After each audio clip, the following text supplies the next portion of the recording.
Great. So Jose, It's a just to give you village. some, We're sorry. We're live, you guys.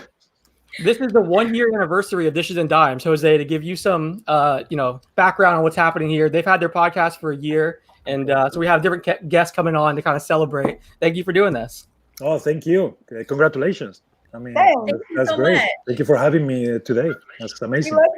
Thank you for being here. We were all like dying of excitement knowing that you were going to be here. So this is really exciting. Oh, that's great. No, I love it. I love it. Thank you. Yeah, so Iman, do you want to start, or Sandy? We've got a few questions we wanted to ask you, if you don't mind. Right off the bat. Yeah, I'm ready. we want to get to know you. I'm ready. No problem. Iman, you want to jump in? You wanna?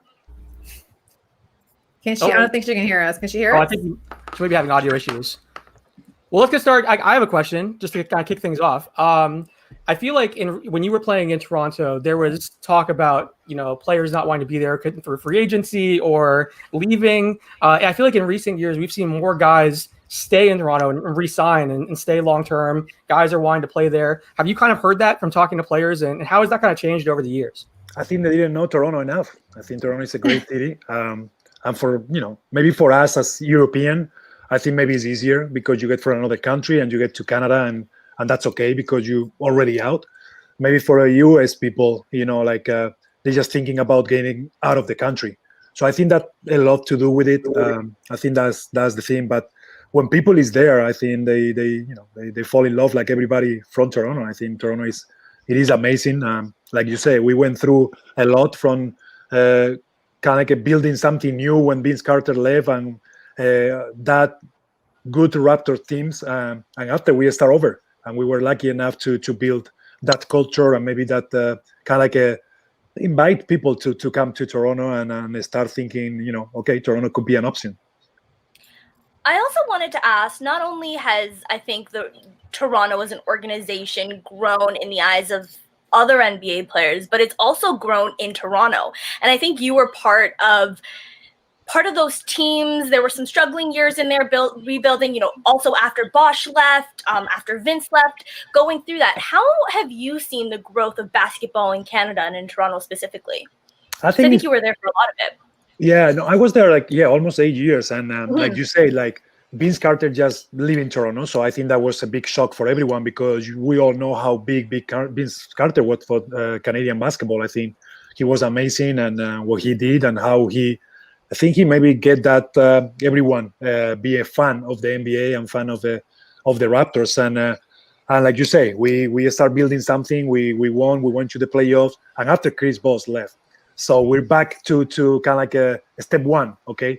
And we did it again. And until a couple of years, Toronto won the championship. But I felt from the beginning, even in day one, the Raptors were there. The Raptors fans were there. The city was there with us. The country was with us. We did a lot of training camps all around the country, and we felt that love. So I mean, yes, we weren't winning in some of those seasons, but I never felt like an empty building. We never felt like people was just waiting for us to win. I think we all were building something together, and that was my feeling from day one. So I never, I went to other arenas around the US, and you can feel like on those bad years. There is a lot of empty buildings, and it's tough. It's tough. And I never had that feeling in Toronto. So, because you were such a fundamental part of the culture in Toronto, what did it feel like watching the Raptors get to the championship finally and seeing the city erupt the way that it did? Like, how did that feel for you? I mean, I wanted one more. I couldn't be that day celebrating on the streets like all Toronto. But I was so happy. It is my team. Like I said, it's the second place I spend the most time of my life. Like other than home. I left my home when I was 13 years old. Yeah. So I was 8 years in Toronto. So I mean, there is so many friends, so many memories it was impossible not to be happy. And other than that, like I still have a lot of friends. Like they still working there. Like from the organization, from all the top, from Larry Tannenbaum to everybody who worked with a daily basis on the team.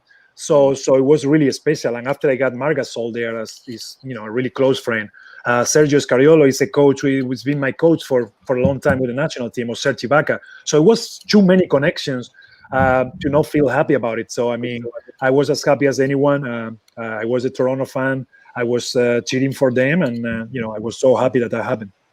When Mark came, did you give him a call, let him know maybe some hot spots in Toronto to check out, some food to eat, anything like that? Give him a Totally. little tour. I called right away and just saying, look, I couldn't, give him my apartment. I still own a place there, but it was already leased. So, but I call and say, look, what do you need? Whatever you need, just let me know. I got a lot of friends there who can help you. But the good thing about Toronto, and maybe people don't know about it, and I think they getting to know more, the organization is amazing. So even if you're new and you get to Toronto, they're gonna take care of you. Whatever you need, they're gonna help you. They're gonna help your family, and that's it make everything a little bit easier. Because like we say, like you get there, it's a new country. You need a different kind of paper sometime or documents, but everything is gonna be ready for you. And I think that helps a lot. And for me, that was the first, that first year when you get to a new city, is the NBA. It was amazing how they helped me to go through everything. So what did you tell him about the fans of the league or of the Raptors? You know what? I think you don't need to talk too much about the fans. I think you get that feeling from playing in Toronto. I think Toronto got always a great atmosphere. People are into it. So even like I say, even in the years like the team is not as good as the last few years, everybody's into it. I think everybody liked that. And you can feel that in every sport in Toronto. So nothing, like I say, like I'm with Mark. He's already proved everything. So I mean, just being him as a person, it doesn't matter how good or how bad he was gonna play. But in Toronto, the people are gonna love him, and he's a great player, but he's a great person as well. What did you think when you saw Parade Mark? Parade Mark. Well, I gotta say, I know that Mark. Because we won together. We won medals with Spain. We got the World Championship and we got the European Championship. Even when we celebrate just having a silver medal, like even if we lost with the US a couple of times in the Olympics, but that Mark I know, so it wasn't a surprise for me. I'm okay. I wasn't impressed. I told him like, yeah, you could do better. So, but he was great. He was amazing. Can't imagine a better than that. I Go think ahead, Yasmin. I'm just kind of curious, like, given how much we're talking about Toronto as almost being like another really, really important element, obviously, for the team. Do you think the guys are missing that this year in Tampa, maybe more than they're letting on? For sure, but I will say, like, not just because it's Toronto. I think at the end of the day, you imagine you just gotta go there. You don't know exactly for how long. To a different city, you gotta rent a house, stay in a hotel. You gotta figure out too many things. And maybe for a new guy, it could be easier because at the end of the day, you just get there and that's your place. But for guys who are being in Toronto for a while and the kids in school and they had relationships or whatever it is difficult. It's a tough time. You gotta adjust again, and it's something I don't know. It is tough. It is hard for everyone, not just for the player. I think all the people you gotta move as organization to go there and make everything happen. So all those families, there's a lot of guys there in Tampa now with families in Toronto, and it's a tough times. Like for sure, they got to suffer that, and we don't know if it's the scores, the late games is because of that or because of whatever. But for sure, there is a lot on their minds. I have a Now, quick question. Sorry. No, go ahead. You Go pulled ahead. on me last time. I'm sorry.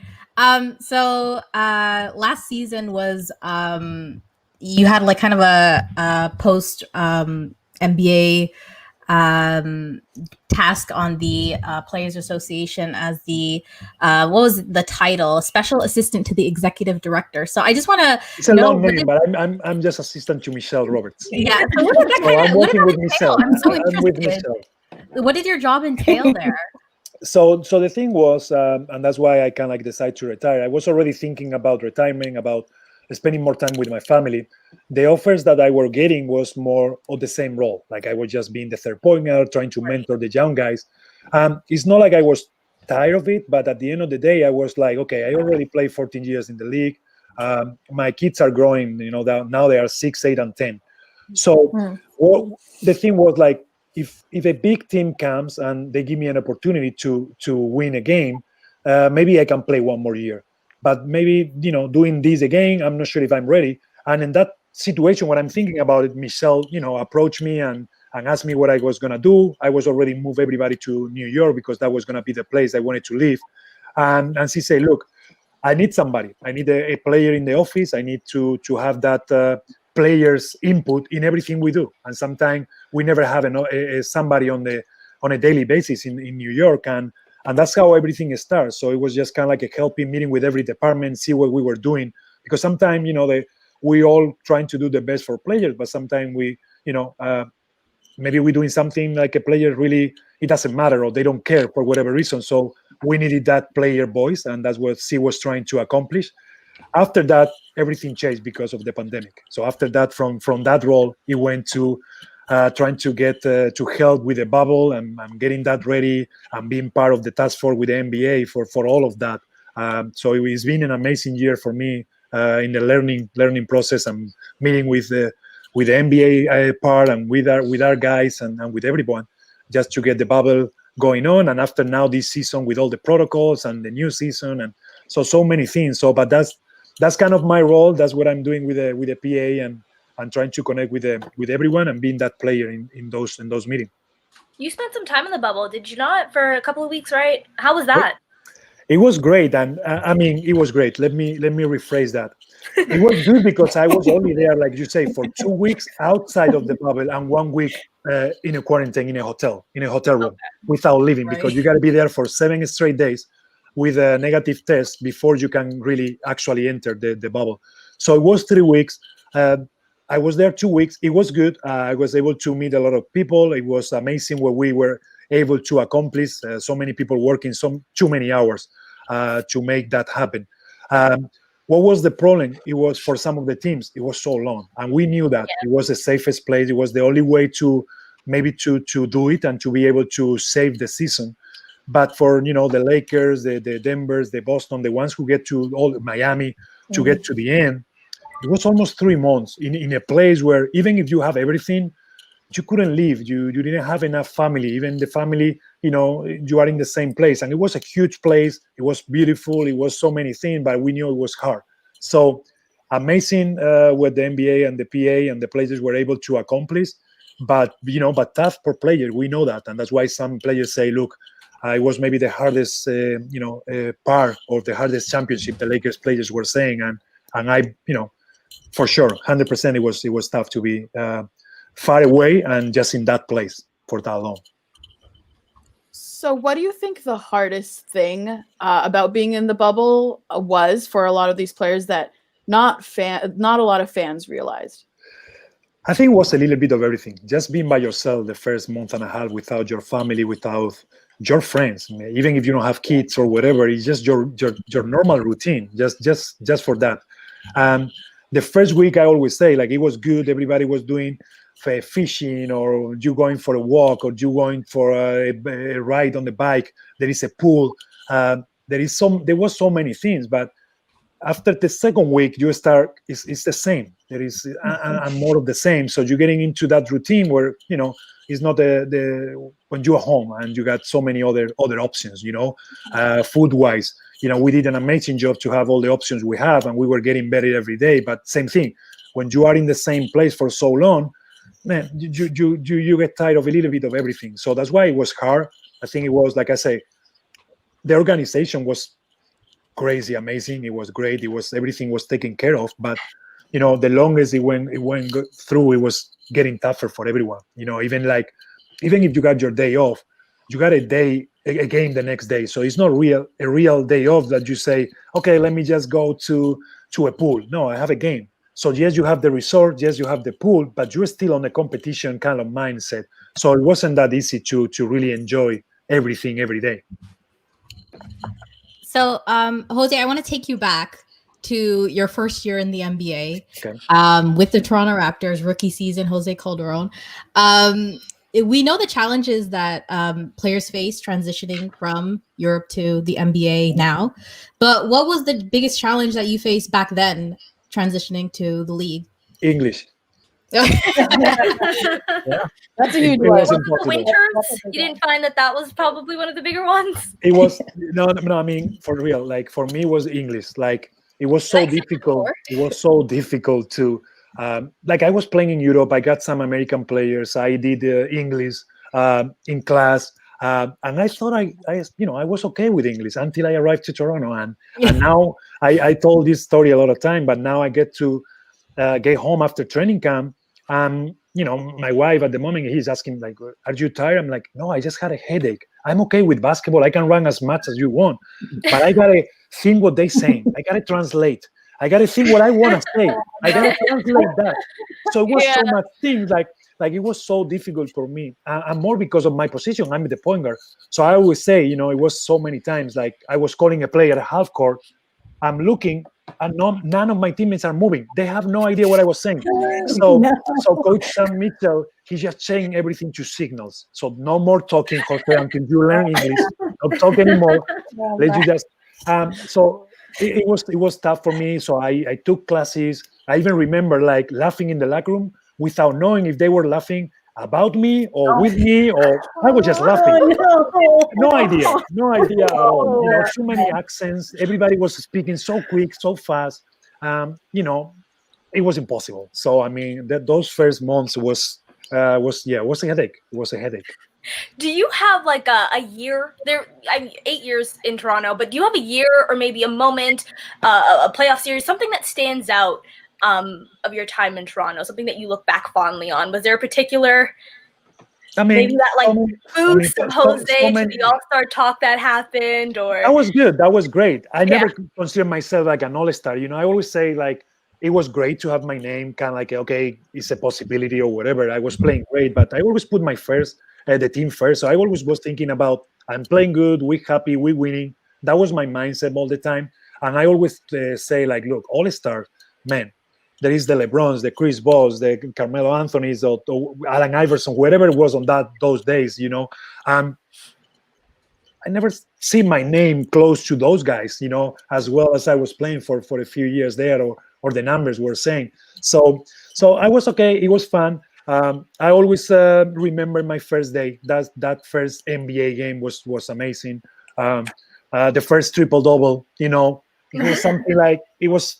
I never looked for numbers. Third place in Raptors history there. I never looked for like numbers, but how numbers are in the NBA and stats, and I always, it was so difficult for me to get to 10 rebounds. So I'm always like, okay. So it took me. Yeah, it took me a long time to get the first one, and after a few weeks later, I get the second one, and that's it. I got 2 for my career. I'm good.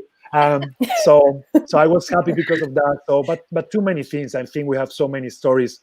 Too many really good teammates that I got the chance to play with, and how DeMar DeRozan grew up, or my relationship with Kyle Lowry or Amir Johnson, or for sure before that with Chris Bosh and company, Anthony Parker. It was great. I got so many good memories. Like even like when we went the first time against New York, the Nets and Vince Carter in the playoffs. But we lost Garbacosa. We lost Jorge Garbacosa right before, and I think it will be a different story if we have him. We were playing so good, and we have to change so many things. So just little moments, like even it wasn't like great for us as a team because we lost. It was amazing. That team was great, and we spent so much time together, and it was fun, and it was a great mix of vets and young guys. So it was good. Like I say, it's tough to choose just one moment. You kind of touched on it. Even the day of the trade. It was I tough. remember your first game back in Detroit. I was there. I was so excited to be there. But you kind of touched on it. You're saying, sorry. You say when I went to the other side of the locker room, like I'm trying to get to the yes. I remember that day too. Yes, I can't believe that we almost brushed past that. Just so used to being a Toronto Raptor, went into the wrong locker room. So it was automatic. I know. One thing. We still love it. I knew I was playing for Detroit. Okay, I knew I was playing for Detroit, but it was just automatic. I was talking to people and saying, Second nature. So I Okay, just you went- want it to be back. We'll keep your secret. Don't worry. Maybe. But you did touch on it. You're a team first guy. I think if we're gonna probably use two words to describe your time in Toronto, would be like an unselfish player and just like incredible professionalism. Because the media with all of the Kyle Lowry, the TJ Fords, the Jared Jackson, Garrett Bayless, you kind of It was fun. maintained your starting position and kept that there. I want to ask you a little bit about that in a bit, but also your unselfishness. And I think the game's changed maybe, and you can correct me if I'm wrong a little bit, where maybe someone of your skill set would be taking more pull-up threes, would be looking more for your offense. But you were very much a pass-first point guard in that way. Do you think that if you were playing in today's NBA, you would continue that? Or do you think that you would take a more aggressive line? I want to get your input on that. It is tough. It is tough to really think about it. Like, there is too many people who say, why you don't shoot more? You're shooting great. Best shooter on the team. I never was in that kind of mind. Like you say, I was always preferred to pass the ball than shoot it. And it wasn't about making the shot or no, it was the way I saw basketball. Could I be a little bit more selfish and take a shot or two more and maybe be an all-star that year because I was shooting or scoring 3 more points per game or whatever? Maybe. But, I think I played 14 years in the league just because of the way I was. And maybe it was. But do you think that today's NBA kind of forces players that maybe have your skill set and the pass-first mentality to be more aggressive? Yeah, I think so. I think maybe I got more 3-point shots than before. That's for sure. I think that's a change. Like it's almost like even if you don't want it, you're gonna have to shoot threes because you're not allowed to shoot kind of in between. No more. So, but just the way the game is played now, it's faster. There is not that many big guys. Everybody's playing with going small. That is more space. You're gonna be open more times. Gonna be more threes for sure to get up and more pull-ups and. I would love to play. I'm ready. Just, I'm not.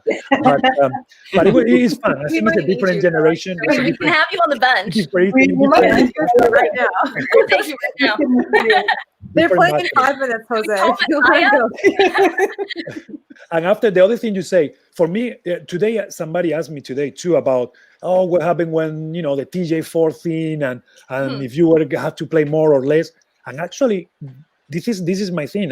I got a great relationship with all of them. Like they were my friends, and I always been so honest. Like we can compete with everybody. I compete against Jared Jack and TJ Ford and whatever and media, media and fans but it's always like that. But I was okay with it because at the end of the day, I think it's about what you do on a daily basis. I was very honest with my teammates and. We can compete. We can go as hard as we want. But at the end of the day, the coach is the one making the decision. So that doesn't mean if I play more or less, it doesn't mean I cannot be friends with you. Like it's not my decision. I'm not the one playing 40. It's the coach. So so for me it was that. It was just like we here just to do what we want. It's to win games. You want to do well. I want to do well, and we're gonna try to make our teammate better. That was the point guard position, and that's how I can have my relationships, and that's how I work. And that's why now, I got a great relationship, and I never have a bad relationship with them, not for one day, with all of them. Even like from the outside, it was looking like all these guys are competing, and you should play more or whatever. It wasn't an issue for me at all, and that's why I think I play as long as I play, and I think that's why I got the feeling of unrespect from my teammates and from the rivals that I play against. I have just one more question for you, Jose, and we'll get you out of here on this. But the relationship you have with Raptors fans, like right now, the comments I'm seeing, there's tons of messages of people saying they love you, you're a legend, you're amazing. What's that relationship like? And I mean, do you still get stopped often by Raptors fans and hear from them? I got the best story for you. So I was in Toronto.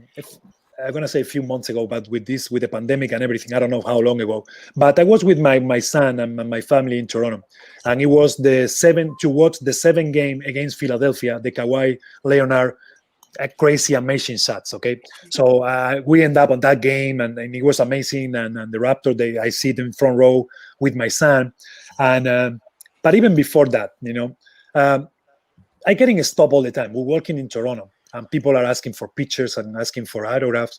Thank you, Jose. Like always, so respectful. I love it. It is amazing. I stop with people and talk. And so my son is, my oldest, he's just looking at me. he's not saying anything at all, but he just, just going with the day. And we spent a couple of days there. So we end up going to Toronto. We're going earlier. We met a lot of people there with the Raptors organization. We sit in the front row. Everybody keep asking for pictures. And now they put a video up, on the screen. So now my son is watching. So here after the video, he's like, okay, Dad, okay, so he asked me, he's like, Dad, why they ask you for more pictures here than they ask for you, in Detroit or in Cleveland? Like, how good were you? You were like LeBron James, Stephen Curry. What happened?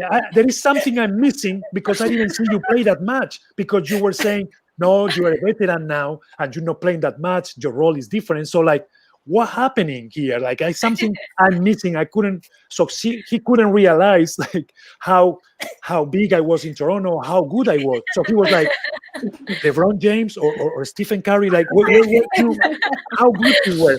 So that's the relationship. Like, I love it. Like they when I arrived to Toronto, they loved me. They helped me since day one with my kind of like a press conference with my Spanglish, English, whatever. And they understood that, and they were okay with me growing, and they were okay with me making mistakes. They knew I was everything. I give everything for the team. And so it's kind of like a go both ways. So I love Toronto fans. I love Toronto and and the city of Toronto. Not just, it could be no Toronto fans. And, I have so many friends that they don't watch basketball, but they live in Toronto as well. And that was the biggest part of everything, just having all those friends because of the 8 years I lived there. Awesome. By the way, I told him not like LeBron James. I'm like, a little bit, a few steps lower than that. Stephen Curry. I like it. Does he understand how important you are to Toronto now? Or He went, yeah, no, he's good. He's good now. Okay. He watched some games too. He understands Mong. He's 10, so now he watched a few games of myself playing against them, and so he now understands what was going on. But it was funny for me, just for him to say, okay, if my dad was like LeBron James, maybe, or something. That question, it was amazing. He watched all these games now and know every game and every name in the NBA. So just enjoying with him now as a fan as well, and it's been great. You're like, look up 50, 40, 90. Check that out. Yes, yeah. Which, I mean, deserved. And, like, the best free throw shooter in Raptors history, I'd say. Like, just so many records. You're still at the top for so many. So you're the LeBron James to all of us here at Dishes and Dimes. I feel like you're the LeBron James to Raptor fans here as well. It is something, like I said, like, it was just, just playing basketball. I mean, that's something you never realize, you never play for, really. You just play for trying to win games, and stuff happened. And just you put a lot of work, and that's a little things that it's kind of like it keep you going sometimes when you're not like maybe winning with the team. It's good to say, okay, look, the year of the free throws, so like you just playing. It is crazy. I never was close enough again to get to 98% or something like. And I remember what was the three, the three misses that I have that year. Only 3 misses, but I remember that and how fun it was, and how the next year. First game, opener in Toronto, they give me this nice basketball from NBA. You win last year, great. You're making history, and I missed my first 2 free throws. So it happened. That's what it was. Sure. But Toronto still, they still clapped that day, so it was great. Well, Jose, I want to thank you for doing this, man. It's been awesome, pick your brain. We could do this for hours. Thank you so much for your time. Anytime. Congratulations on your anniversary. Thank you for having me. It was great. It was a pleasure. Thank you. Thank you so much. Thank you. Thank you very much. Bye. Bye-bye. Bye. Good night. Oh, what an angel. Amazing. I'm One fine. legend leaves, a new legend enters. Can you tattoo a video on your body? Like, is that possible? I need that past 20 minutes tattooed on my leg somewhere. Oh my God. I'm sure That was amazing. I don't know. I'm not sure how I'm supposed to follow up with that, man. I'm so happy that It's gonna Alex be really like, fun. hey, guys, he almost mentioned the time there, because I was like, I have like 50 more Yeah, I questions. looked over at the time. This is I come That in, was all amazing. the views just drop. Oh man, Jose's gone. Who is this guy? That was Yeah. wild. That was Like I told absolutely Matthias yesterday, he's got his 50, 40, 90 legends. I have mine. He play for the Milwaukee Bucks. Mine happened to play for the Toronto Raptors. wild.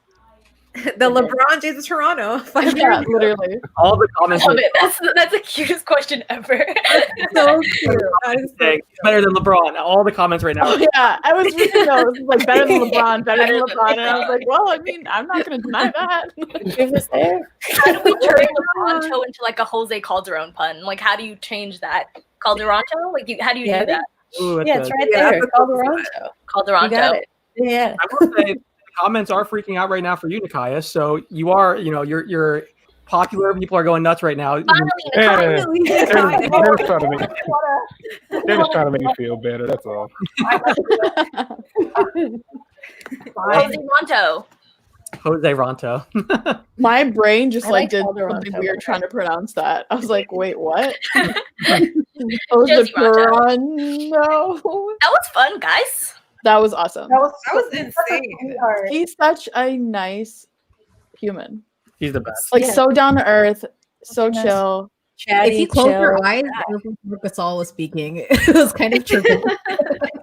I love that he said that Marco Gasol is like, he's like, yeah, it's nothing new what he did at the parade. Like, yeah, he drank a bottle of water in like 30 seconds, but that's just Mark. Like, I like that he also shamed him. He was like, he could do better than that. Yeah. Yeah, he could have gone harder.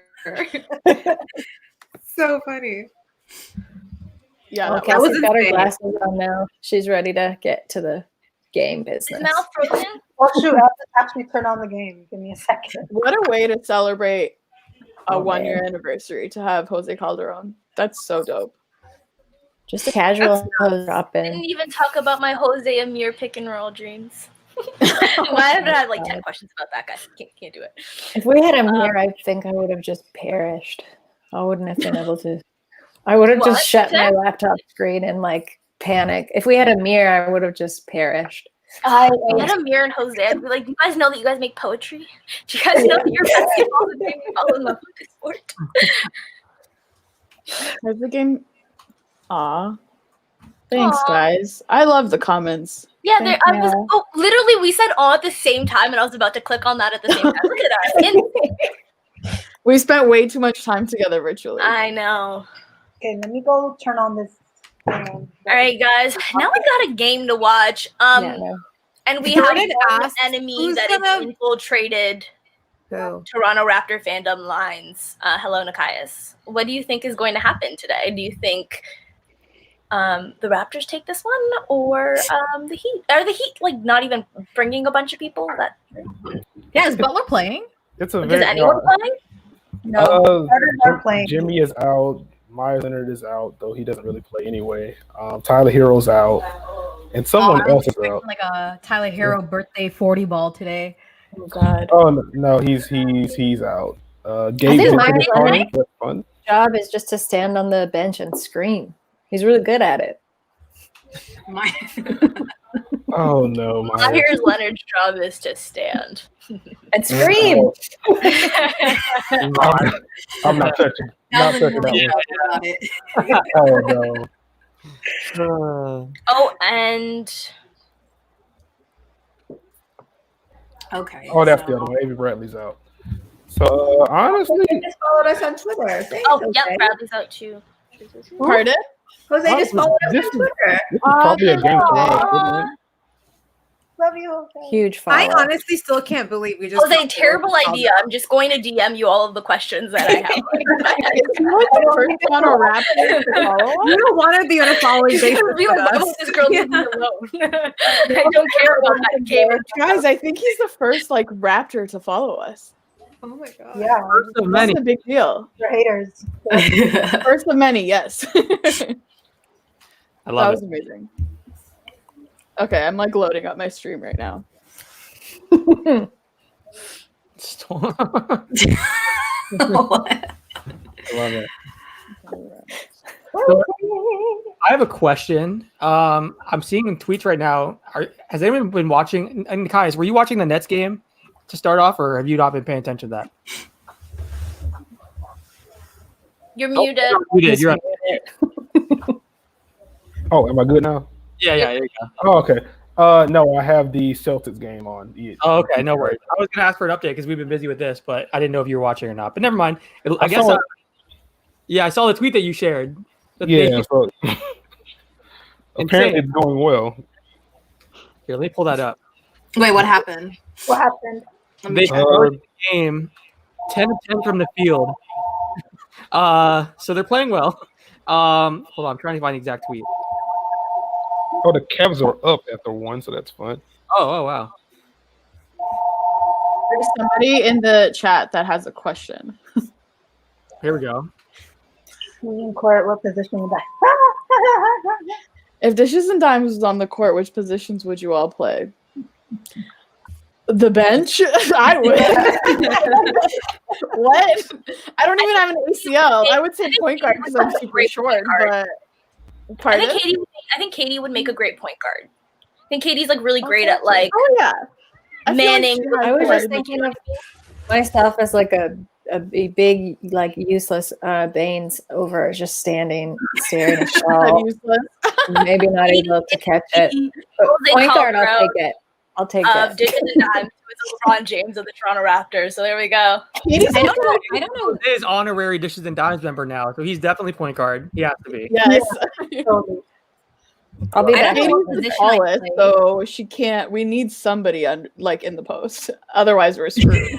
Who is the tallest Dishes and Dimes member? Katie. I am. She's like the only one above 5'5". Yeah. That's okay. I can catch a basketball though. Of the Toronto Raptors. I'll be better.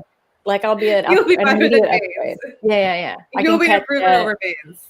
Yeah, I get really protective of my team, so I'll just be slapping, chopping people, pushing them around. I love it. Yeah. What would everybody else be? What does everyone think their role is? What position would you play as a Dishes and Dimes podcaster?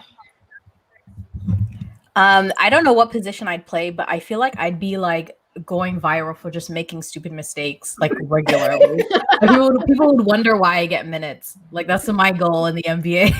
Like when Paul goes past to the corner. Honestly, like just from like my daily life, just like walking into a room, forgetting what I'm getting from that room. Like I would just be like dunking on my own net, like Thomas Bryant did. Like I would just be like that on loop regularly. I feel like I'd Andy, what about you? Who? Me? Yeah. What would you play?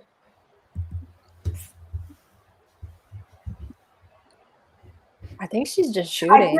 I feel like I'd be like a 3-and-D person that's trying to develop into more, but I can't. So like I just stick to like the corners and just try to hit threes. Pretty much like OG. Like I hope I'd be like an OG. Mom Sandy's up Like actual like Yeah. Sandy, the chat wants to know how tall you are because I don't think they know that you're short. I'm 5. Wait, can we establish who's the shortest? So it's Sidra, then it's Sandy. Wait, Nora. Sidra, you're telling what? I'm No, Sidra's the shortest. Sidra's the shortest? She's the shortest, yeah. And then it's either Yasmin. How tall are you? I'm 5'4". Okay, then it's Sandy. Then it's me. Then it's Yas. Mal's then tall it's too, Iman. though. This is important information. I'm not Yeah, tall. you gotta know I'm this. like I'm tall online and know. I'm 5'4" in real life. I'm the same way. I have tall energy online, but you can probably step on me in Yeah. person. Yeah. That's exactly it. See, everybody shook that Sandy's not tall. I'm short, guys. She could kick your ass. She doesn't need to be tall for that. Sandy's like secretly 6'3". I'm not buying it. No, my friend is like 6'2". Sandra, go lace up. We need you tonight. Go lace up. We need you tonight. I'm gonna be Isaiah Thomas on the floor. I think I'd be the team mascot. That's what I was I gonna don't say. think they'd give You me would be playing time. the Raptor. Be the Raptor? Yeah, they wouldn't give me playing time on the court. It'd be like Maybe Matt Thomas, essentially. riding the bench. Well, Can I be like a regional scout or something? I was gonna say that too. I want to be in the front office. That's all I care about. I don't want to be on the court. I want to be above what setting you guys up. Watching the madness. I have a question for you guys because this is the 1 year anniversary of Dishes and Dimes. And by the way, happy birthday! I told before we went on the air, I was saying this, but I do want to say congratulations to you guys. Doing what you've done in a year is extremely hard to do. Not only is it hard to have a podcast over the course of a year where you're consistently putting out great content, but developing the following that you guys have and growing it the way you guys have and getting to this high level of quality that you guys have, it's incredible. So props to you guys. It's been an amazing first year. I did want to say that. How did you guys come up with the name Dishes and Dimes? Because it's an amazing name. I'm just curious. I never heard this story. Iman did it. It's all Iman. It was Iman. Yeah, it was Iman. Yeah. I think we were just like kind of brainstorming ideas, and I think another alliteration was what came, and then like I was just building off of like the idea, and then I think Dishes and Dimes, and I was like, it works because like I started to put things on it that didn't initially factor into any of the thinking in building the name. So it was like, it works because we're women and people say kitchen, and it works for women and dimes. Like, so I'm like, it works, but that did not factor into the thinking at all. It just sounded cool. I love it. I was just curious. And then I think Mal might have made, Mal made the logo. Yeah. So shout out to Mal. The OG logo. Yeah. Our color scheme, I think a scheme entirely that's like still exists is all Mal's doing. It was all Mal. Yeah, Mal was I don't think people know this. I aesthetic. don't think Dishes and Dimes exists 1 year out if it wasn't for Mal, because I think Mal is like the most organized amongst us. Yeah, she was. She had her shit together. I definitely don't think Dishes and Dimes is 1 year old without Mal. I don't know that Dishes and Dimes is a month old without I don't Mal. think any one of us would have taken the initiative that Mal took. You know? It's fact. Google. You know what? I was just sitting here thinking like Jose doesn't even know that I'm also a guest. And like he may have had a question for me. You know what I mean? I was just like, we really leave him time for like me. And I just Should we get him back? It's all good. You forgot Mal. I was waiting. I waited there and I was waiting as my Siamese cat was howling in the background. I had to like mute myself and just be like but yeah, that's not true. I mean, like I'm a teacher librarian, and like that comes with a lot of like territory of being like really controlling and organizing, like and all that stuff. So I think it's really just that. But like the idea did not come a year ago. Like we had been working on this. If you look at the Twitter account, it was made in November. So we were brewing it for a really long time. And I definitely even though I only made it onto one episode, I feel like I had my own like episodes in the background, leading up to it. So whether they be good or bad episodes, No, they were perfect. And Mal, I think you took the initiative though. Like, I don't think without you, anyone would have been there to be like, okay, let's do this on this day, let's do this on that day. You were the one who had like the plan set, organized. You were on our asses to be like, hey, we're gonna make this happen. Let's do this. Otherwise, I don't think any one of us would have taken the initiative. You would have been like, oh, we're too busy with this, too busy with that. It was like December, and I was like, okay, I called dibs on the Valentine's Day. I will be doing like this, and then on my birthday, I will be doing each Raptors horoscope. Like, I remember that. I remember that. A year planned, and I didn't even make it to 2 episodes. And I was like, well, I mean, I don't know. I had ideas. I mean, come back. You're always You're always back. Come back. I would get fired from my job, I think, if I did. It's the best breakup we've all had. So yeah, it really is. We parted so well. Okay, there's a game happening. Let's turn this on. Let's see what's happening. Yeah, I see. I didn't realize Miami is wearing the cotton candy uniforms tonight. I like these. What do you guys think of these uniforms? You like I them? think they're gorgeous. Yes. I think they're really cool too. I like them a lot. Jason looks like a little angel. Ooh. I But we mean, definitely wanted to point that out. they look like cotton candy, so like I'm down. Like they're cool. Yeah. Kyle's up 4-0. Nice. Ooh, Kyle's on. I'm missing a Kyle mission right now. Look at me. Oh, Iman, you turn the are game behind. Oh, I'm gonna use 5. doesn't Eric Spoelstra always look like he's just seen a ghost? Like to me, every time I see him, it's just like he's shocked and afraid, and something just happened. I don't think he looked shocked. Did you see like that baby picture of mine where Twitter meanies did the comparison with Eric Spoelstra because they said that my baby pictures look like Eric Spoelstra? I'll post it later. Well, you did have really big eyes as a kid. So, where I mean, child me looked like Eric Spoelstra apparently. Do you think that Kyle had gone off to start this game because he was jealous at the fact that we were interviewing the other Raptor GOAT point guard? Yep. He should send a message. Someone told him it was coming. He saw the tweet and he was like, this is ridiculous. I'm usually getting all the dishes and dimes love. I need to go dominate tonight. Absolutely. There's no question. That's out. Speaking of which, Aaron's playing really, really decently, at least defensively right now. He heard us. He also heard us talking about it. He heard the whole last episode, Sandy. He couldn't not. Well, how do you listen to that and still go and feel play like basketball? How do you feel about this Heat jersey? I like it. You don't like it? I love it. I think that they should do this for every jersey. I think they should make more pink and more blue. I think this should be the permanent Miami Heat colors. Get rid of the old logo. That's nonsense. Yeah. Do this all the time, every day. I like their other ones. I think I like these as like off the court more than I like them all on the court. to be honest, they're the better very jerseys first, on the like- court right now. So I mean, the Raptors jerseys. Maybe it's just because the Raptors court is so red that I'm just like, I don't know. It's a lot. What's happening? The have Raps, a- I mean, the Miami's like first Vice City uniforms. Those ones, I really like the first ones. Yeah, Last so year were really nice. Yeah, maybe they should have stuck with that. But they're like, we got to add in every single color that we can. I thought I would love these, but I don't know. They look really good on their court though. So I feel like it is Yeah. just maybe when an aesthetic goes too far. Yeah. Yeah, someone in the comments was saying they look better in pictures than they do in real life. That's exactly Or what, on yeah, the that's what I broadcast. mean. They looked so much nicer in the photos. I thought they were fire. And now I'm like, Yeah. ooh. But it might be the Raptors red court. Yeah, definitely they need their own color scheme on the ground for. Kyle, all 7 points so Nice. far. Are we? My I have a stream is question. like severely lagging. Then Yeah, Do we I am want- at 3-4 right now. I'm at 6-4, yeah. Do There's we- a I lot mean- of Gabe Vincent. Do you think we're?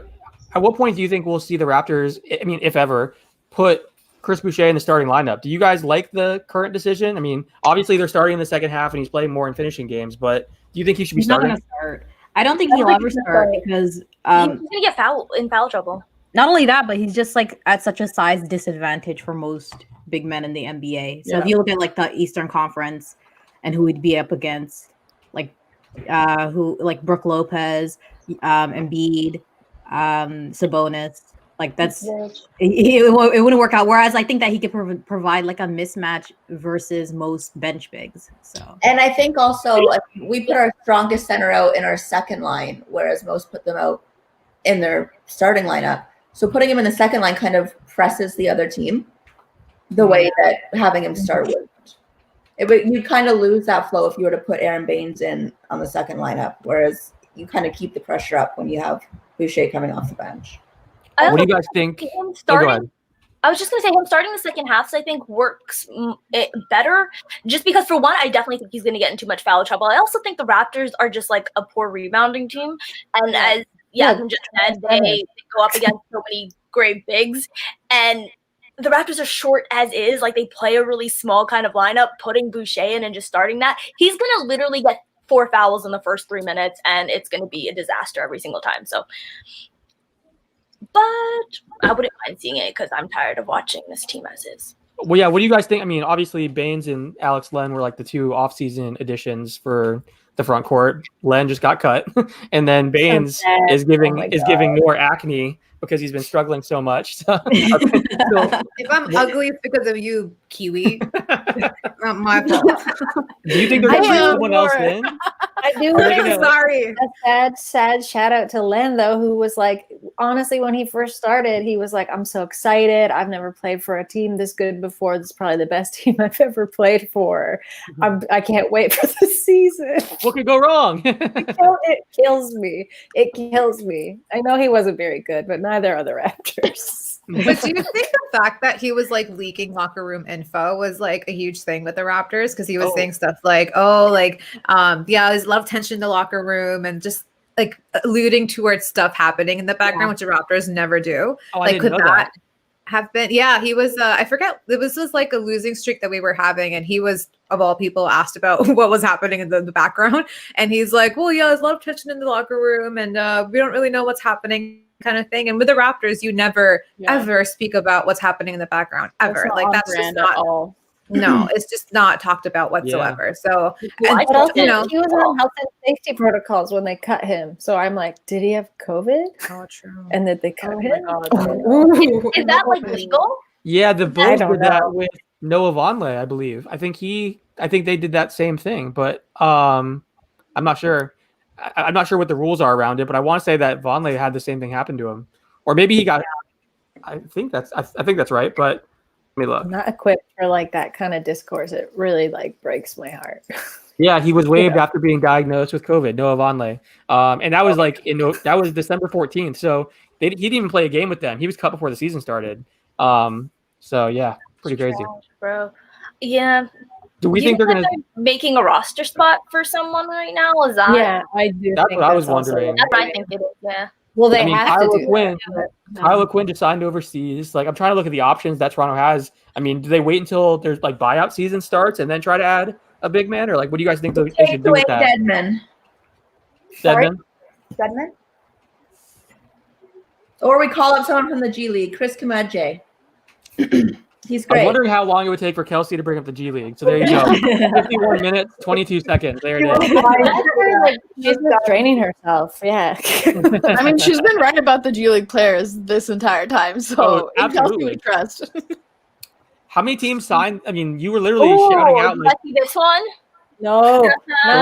Brutal. Sorry. I remember I was at a game in Detroit and he showed up late because I think he was down with the G League.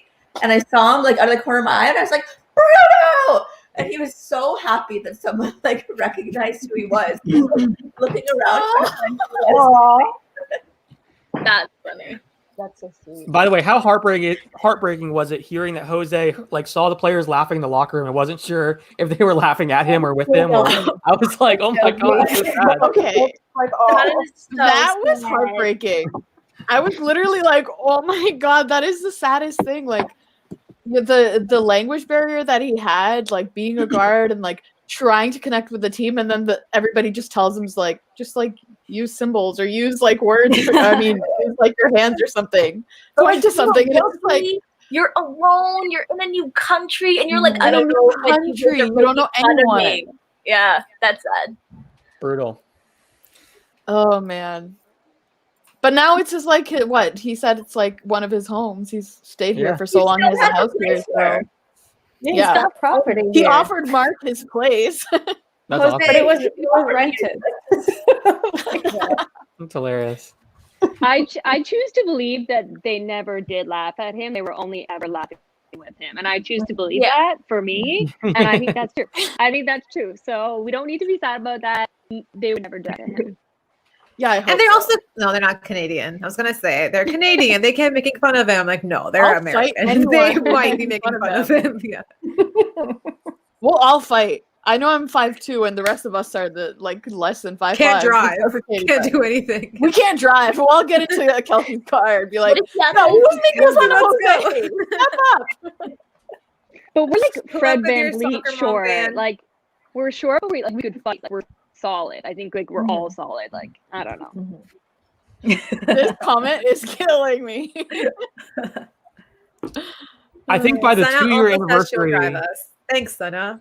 By the 2-year anniversary of Discipline Dimes, like by year 2, we need to have a goal to have all of you guys get your license. Yeah, or at least most of you, at least the majority. By year 2, like we got to just keep checking the boxes of each person that gets their license. We keep track of that. So a year from now, we're celebrating, and you guys can hopefully things are better, the vaccine and stuff like that, and we can all drive somewhere and have fun. But that should be the goal. I'll carpool with whichever one of you guys decide to get there. So you're telling us that when Corona is over, you're gonna take your passport to the club again? Like, just get your license. It's not that hard. First of all, Too much of why a would I risk, need a Uma. passport when I live in Ontario? Card. And What what do is you it called? mean? OHIP. Have you heard of OHIP? I thought that wasn't considered like a Thank you. an actual like ID. Would it Yeah, be they can easier turn to you photo- away. Yes, They can turn you away at the just door. Photoshop me a driver's license. Also, can we talk about Jerome and what he's done for us this year? Like without Jerome, this really was like a team effort. And Jerome at every single time gave us like viral videos to use, like made gifts for us or GIFs, whatever you Made call our them. life. Drone It's appreciation. Minute. Literally. Jordan, Yes, they do. yes, They take health cards everything. everywhere. Yeah, I would know. Sorry. Jerome have been Jerome saved amazing. us. Jerome Except I saved don't us. want to talk about how amazing Jordan's been because he is clowning me in these comments and telling me to grow up. So you know Because what? they don't take health cards at the club, Iman. They do, Come on. but No, they don't. They can turn They you away. do. They've Guys, I've never been turned down with a health club with a health Even at card. the lick though, they take help cards. They take help cards They every. do. Maybe they're just sad. They're like at this No, point, they're like, what a sad little girl. We're not going to ask for her passport. Let's just take whatever she has. What a sad little girl. This is the way that works. Health card. Hold on. That sad little girl. I used to work at a store. You are allowed to offer your health card, but they are not allowed to ask for it as a Yeah, form of ID. exactly. That's what it is. So you can give it to them, but they can't ask for it. So if you give it to them, they have to take it. Alex, Yeah, health How card many- shows, how many of you like, can't for the drive? doctor. How many? Wow, of you can't like drive? half of us. That's really Raise your bad. hand. Raise your hand Oh, right now. that do drive? I had it. Drive. I had my I license, but Very it good on this. expired. I've been driving for I don't 19 know. years. Like 19 years I've been driving, and you're out here like without your license. That's what I'm saying. The first time I heard it, I was like, 19 Or is years. only 19 years old. Listen, We're raw I- dogging life. Okay, That's what listen, we're all of the doing. girls that live in like Toronto, I get. Noor, I'm about to come for you right now, so please accept my apologies. You live, should I never don't be even know, cloned. girl. You live way over there. Noor, listen, you My don't mom's calling me. I have to go. Bye. That's how she has to get around. Stay here for this. Time out. So what? I'm You saving call the it environment. I'm LCBO? carpooling. Can say that again. Nor, did you call an LCBO a lickbo? Yeah. Yeah. Yeah, that's what it is. Everybody call them lickbos? I mean, No, I it's don't like call a, them that. It's I've heard it. maybe but- not everyone, but it's just like the non-lazy way to not the lazy way to go about the non-lazy way. You just go lick. Like I've heard And it, people but know I what you're won't talking call about. it. Never heard of When lickbo. my brother Really? was little, when my brother was like 5 or 6, he's like, "What's that store? Why is it called Lick Under Elbow?" See, Sneha said it too. Me and my friends call it like maybe it's just like a Brampton thing. I don't know. I've definitely heard it, but I'm also Yeah. from like Brampton 2.0, Mississauga. Can GTA. people in the comments say, is it just not something that's said in Toronto, but it's said in like places you need a car to get around? Are you throwing shade? I can't tell right now. I'm too tired. Wait, what was that? LCBO, is that, wait, how are you pronouncing this? 416 Dirty D. Lickbo. Lickbo. Is it a Okay, brown he said thing? I Lickbo don't is a think brown so. thing. I don't think I so would- either. I feel like the first time I Yeah. heard it was from a very not brown person. Yeah, Yeah. I say it all the time, and I am very much white. I used to live in Ottawa, and that's where I learned it. It was just Lickbo. It seems like a really Ottawa thing to me. Oh, What by is the that? way, Probably. Alex, The LCBO store? is like The liquor store. alcohol. Like, Oh, Yeah, Yeah. we in Ontario you can only sell alcohol in government-owned stores, I guess. So it's only Wow. LCBOs and beer stores. Those are the only places in Ontario that sells alcohol. Well, outside of like restaurants and stuff. yeah, I gotcha. I think see. Wild Grocery West stores does now. Yeah, and Walmart Yeah, and because stuff. like They sell- Kingston opened it up a little bit. But they still have like certain rules, right? Like there's certain things that they can have and like Yeah, I Wait. think grocery stores can only only do have like their wine and stuff. Yeah. yeah. So how much do you guys spend on Ubers, or do you guys just like annoy your friends all the time? How does this work? Wow. Okay. I'm the friend that gives rides, so I'm the one that spends all my gas money picking people up. Mm. Make my carbon Katie footprint said, bigger. Why please let don't me you? back in. Oh yeah, Katie's got to jump back in. She's Oh, there. She is. We lost Nikias too. the question. Let's Yeah, start what happened? He just said, "I'm out of here." who doesn't drive. Yeah, Nakai is like, Asking, what do you do as someone who does not drive? Do you bum rides from your friends? Do you? Oh, did she leave again? She was like, "How dare you guys ask me this question?" She's offended. Nora, would you like to begin? I guess. Who else is gonna say anything? What do I do? Well, I'm lucky that I have like 30 people in this house. Like just like the podcast, I have a village at home too. So everyone can just like drive me around and chauffeur me and stuff, which is great, honestly. You don't have to worry about anything else. And then my friends live like 2 minutes away and they know who I am. So they've just accepted who I am now. So it's great. Like I have nothing to worry about. Every once in a while I'll be like, hey, I'll grab your coffee, I'll get them gifts and stuff. But besides that, I need to get my license though. It's like the fact that it's known now is a lot for me. It's embarrassing now. I have to go get my entire license. like Raptors Twitter world knows. Yeah, have your license. it's like fucked. I'm like now, like it's a real thing. People know about this. I'm okay with none of these guys having their license. I'm totally okay with that. As a mother who is a total control freak, like I will be the DD anytime. I will pick you up. I will take you to all your appointments. I'll give you driving lessons. Who wants to drive when you got Kelsey in your life? Why doesn't anybody trust me to be the DD? So I got my license 8 over the I'm a great driver. I've only gotten to like 7 car accidents. I'm kidding. I've literally not gotten into it. This is a long story. I don't want to tell that. So whenever you guys are ready to take your test, just come to Hamilton because I failed my test 8 times. So I know every route they're going to take you on. Wait, are you joking? So she's not DD, I'm DD, right? I haven't failed yet. Okay, This right there is my reason. I'm saving the environment. Also, there's a streetcar literally like a step outside of my. I got you. Yeah, no, I get it. You live in have it Toronto, you don't different, need a yeah. license. I Okay, did live Nora. in Mississauga for a significant chunk of my life You to have where no I should choice. have as an adult. But yeah, I had friends who drove me around because I was saving the environment. Carpooling, guys, it's the way to go. Kelsey, it took you 8 times to get your license. Are you joking or are you serious? No, I'm serious. The last time I got it was because I cried. Before the test even started. I love the way because I cried. I love when you just own it. I What got did you mess up on? What did you keep messing up on? everything. So we have almost Oh, everyone she's here. the DD. Are you guys? This is your final answer, everybody. I've never been in an accident. That's good. Knock on So wood. everyone here either doesn't have a license or they took the test 8 times and had to cry at the end to get one. This is incredible. Hello. No, I have my I- license, but it Okay. expired. Sorry, you guys did. Yeah, some of you do. But that's hilarious. I just had to ask that follow up. I got my G on the first time. So That's it was awesome. only 52. Once you get like the having someone in the car with you out of the way, then it's easy. Everyone's I've been giving driving tips for into so the- No, long. Victoria Park and Lawrence, I would. Oh no, that's a. I'm Scarborough biased too. I would not go get my G2 in Scarborough. I Why have to did you say, develop I would be. that I'd be a so Scarborough trader for that. I I would. did go to driving school, so I'll say that. It's not like I don't know how to drive. Right, yeah. I just don't have my license right now. 'Cause it is Same thing. If I had to drive, I could drive right now. But it's apparently I'd be pulled over and be told that I can't. That's the problem. Apparently it's not allowed. But I can do it. They- Would you go on the highway? Because I wouldn't. I don't trust myself if I'm on a highway. Not on the Okay. left, on the right. I'll stay on the right. I'll chill I and went like at like to- 80. You're like, I'm just never You guys are gonna make fun of me for this, but I went to Always. Orangeville for my license. Me too. That's how I got it. No, whatever. You gotta do what you gotta do. Oh, I did it. in Aurora. I've never Yeah, been to I've been Orangeville told go to before. Orangeville or Aurora Oh, or hey. like Oakville or something. Aurora. Siakam is Go to hurt. Aurora. You want- Yeah, take a come moment. hurt, guys. Siakam is hurt. no. What? It looks like he. Looks like he pulled his groin. Yeah, I'm just watching it now. he came. God.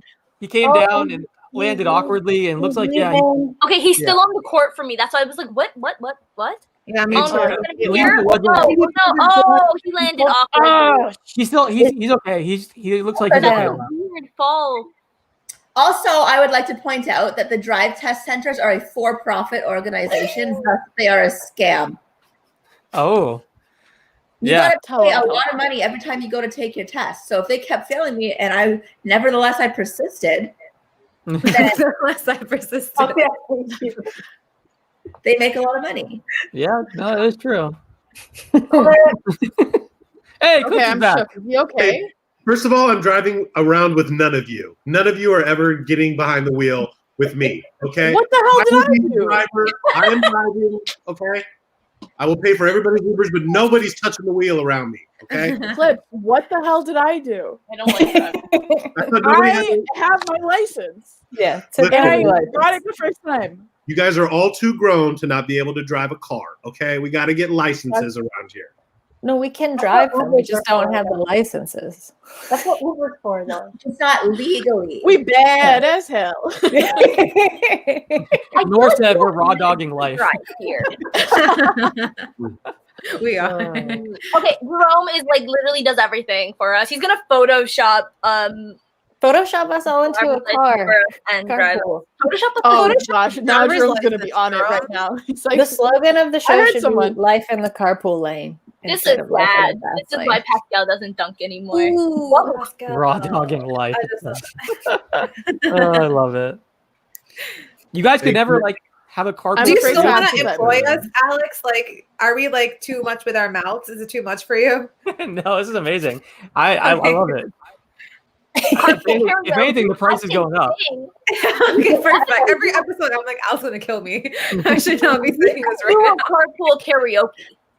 That would be because you only need one driver for that. And Sid can drive or Kelsey can drive. You guys Yeah, all hang out. I can drive. And Yeah, we I'm all- saying. We know. We can drive too. Just Don't rub it in, Sidra. I can. It's the only thing I have going for me, guys. Let me have it. You guys can go pick up Jose. says and the have him person on for about another- to become a lawyer. Not yet. Hey, I got a haven't got question that for you degree guys. yet, girl.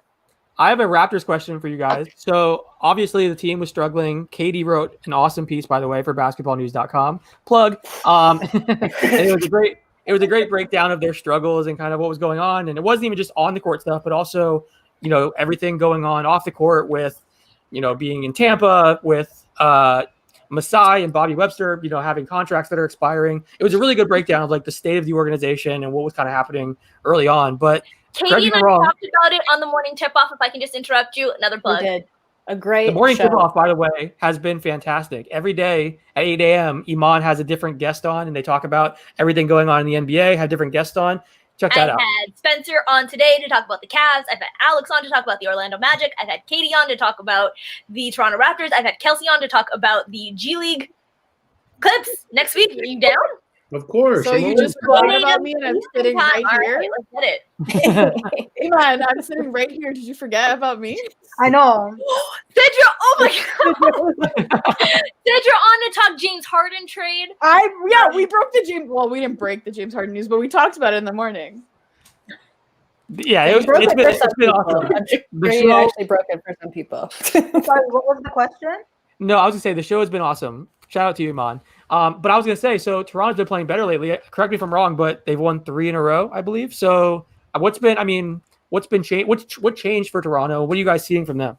Well, I want to point out that immediately after I wrote that, the very next game, Bobby and Masai were at the game, and in the piece, if you'll remember, I was like, "Where are these dudes?" Right.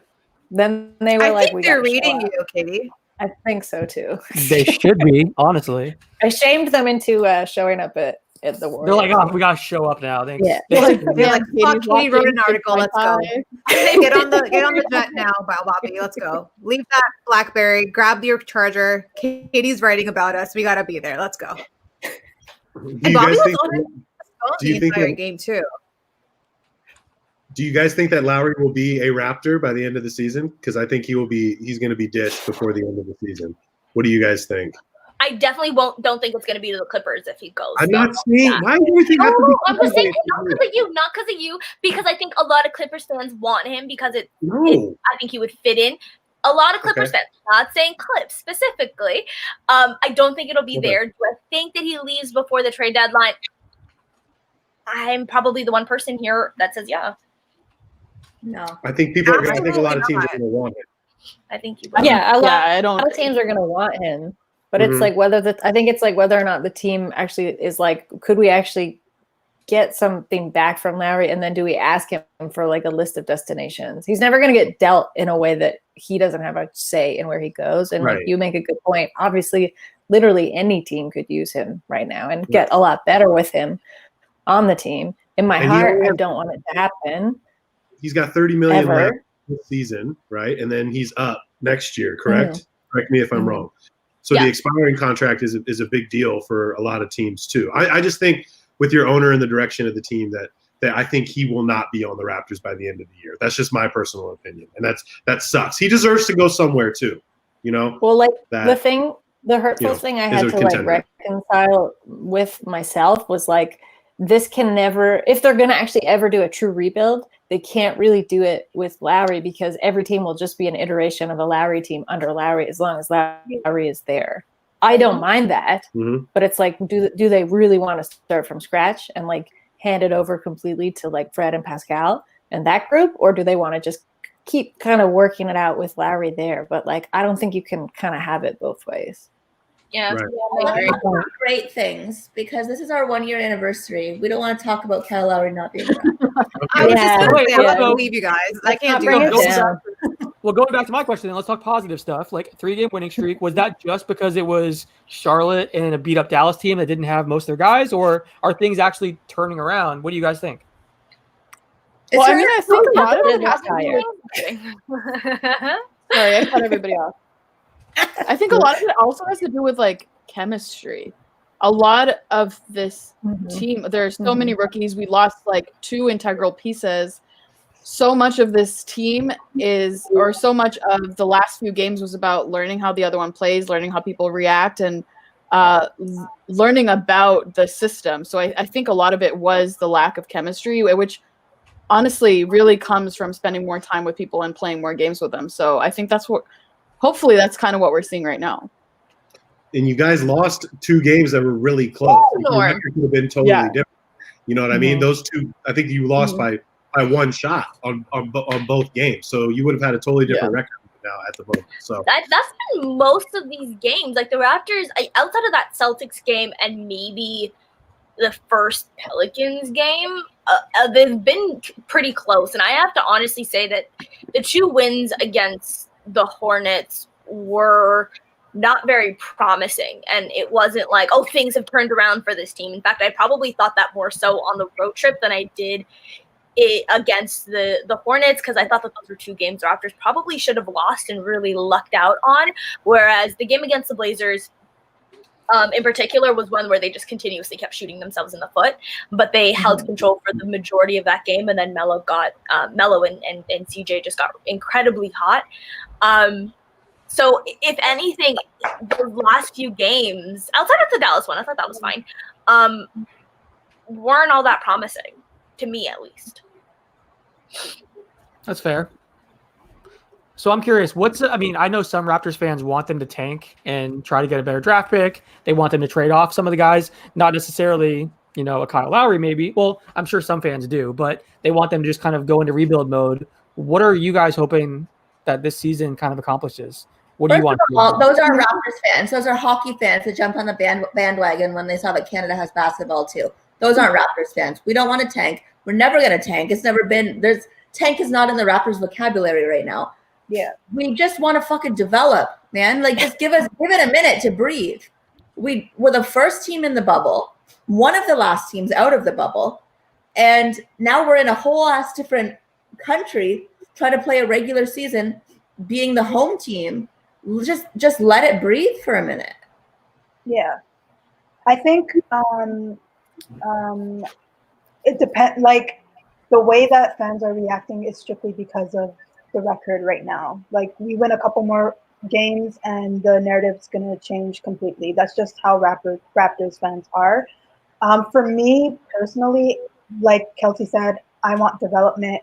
I want to see the Pascal that we know he could be. I want Fred to continue to develop the way that he has. I want to see OG continue to develop. If we get that core to be as good as we know that they can be, you have a great foundation for a great team. And again, the reason why someone like Kawhi could be plucked from the Spurs and put into the Raptor system and succeed is because there was a foundation of a great team already there. And I feel like we could do that again, right? It's just a matter of being patient. We may not be the number one seed, but as long as our team is developing and we're seeing our players develop, I think that should be good enough for this season, given the circumstances as well. And Raptors fans are ruthless. So you think that tanking for 1 year so that you can get Cade Cunningham is going to be great. You guys are going to tear him apart. Yep. So you got to pick one. You got to pick an avenue. You're either going to tank for this guy and you're going to be courteous to him and you're not going to put an entire burden on his shoulders like you did with Malachi Flynn. Right. Or you're just going to let this team develop. Look at what Stanley Johnson's turned into. Yeah. I love Kelsey and Margarita. I love this energy. Yeah. It's great. But I think She needs a refill. She needs a refill. I hate the idea of a tank because it's like, to me, the Raptors have this We the North era, right? Like, if we're talking about that post Jose Calderon, like after that trade, after the Rudy Gay trade, that team started the We the North era the first time they made the playoffs after 6 years. That ended after the Kawhi Leonard trade, right? That to me was like half, and then maybe last season was kind of like the encore. So we knew, I think Masai Ujiri knew, I think fans kind of knew that like by going all in for Kawhi Leonard, getting that 1 year, it was kind of the end of this era of DeMar DeRozan and Kyle Lowry style basketball. And so this to me just feels like a retooling year. I don't want to call it a rebuild because you have Fred VanVleet, you have Pascal Siakam, you have OG Anunoby, you have Chris Boucher, you have the guys that you know are going to be there. And I don't think that you're going to bottom out when you have those players. But now, as Katie was saying, we're looking at this team in a different way because once you have, and that's probably where the switch comes, because like once you have the Kyle Lowry, your team is always going to be a Kyle Lowry team. I don't think that you can just watching this team right now. There's never been a Raptors team that didn't have his input or imprint all over it. And so I think it's just a matter of seeing this team in a new light, seeing it with Fred VanVleet and Pascal Siakam having the green light. And I don't think that that's going to be a rebuilding team because I think that team is too good to ever be in a rebuild and get a Cade Cunningham in a draft. Yeah, that's what I was going to say. Like, they're not playing well. They're not a good team right now, but they're too good of a team to tank it. They're too good of a team to blow it up. Because then it's like, what are you forfeiting all this growth that you spent like 3-4 years, in some cases 5 years for some of the guys, right? Like developing them up from the G League into like, I mean, yeah, you could trade them, but for what? Like to get picks are huge right now. Picks you guys. Also, it's like Spurs needs picks. Look at Fred VanVleet. Look at Pascal. Yeah. Look at all these guys. They were not lottery picks. They were not high picks. Our highest pick is Stanley Johnson, and he wasn't even ours. And look at him now. I mean, it took him years to get to where he is, but he's been a solid contributor for this team. And the guys that we did sign in the offseason or re-sign in the offseason are not automatic superstars. They're guys that we want to build in a developmental year. Do you know how hard it is to win a championship? Yeah, you need a superstar. You need I think that was ever tank but you need to, having a superstar on your team is not enough. What the Raptors did was they built that team. They had a winning culture. They developed their players to be good enough for when a superstar became available, you can slot him in and go and win a chip. And they didn't just pick up any superstar. They pick up one that fit into the system. We're not going to be able to insert certain superstars into that lineup and have the same result that we did with Kawhi Leonard. It's not going to happen. Maybe if we had like LeBron James. I think if you have like a top 5 player, I think my thing is like if you have a top 5 player, I think you can, because I think that Kyle Lowry is so malleable that you can kind of fit a team around a top 5 player in a lot of different ways. Although I will say Kawhi Leonard is a perfect fit. If you have a 1 year storm, try to slot a guy in, I don't think there was a better player than Kawhi Leonard to fit around this Raptors team. And we saw what happened with the Clippers. Like, they could not do it in a year. They lost at the same time that the Raptors did without Kawhi. You know what I mean? And in embarrassing fashion, can I say? Like, you need to have this, like, you need to develop this system of winning, which takes a long time. You need to have the right pieces in place, and then you can go get your superstar. I don't think getting a superstar is enough because Paul George and Kawhi should have been enough then. I think that's a great point.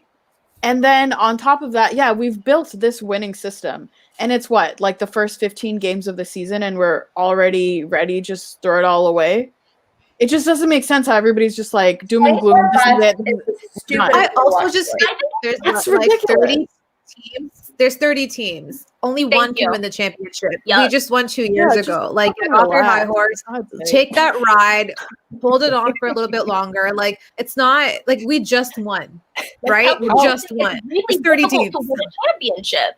I wonder, you guys lost a lot. You guys lost a lot of key players. I feel like if I say anything about the Raptors, I'm going to get so ganged up on right now. Yeah, you would.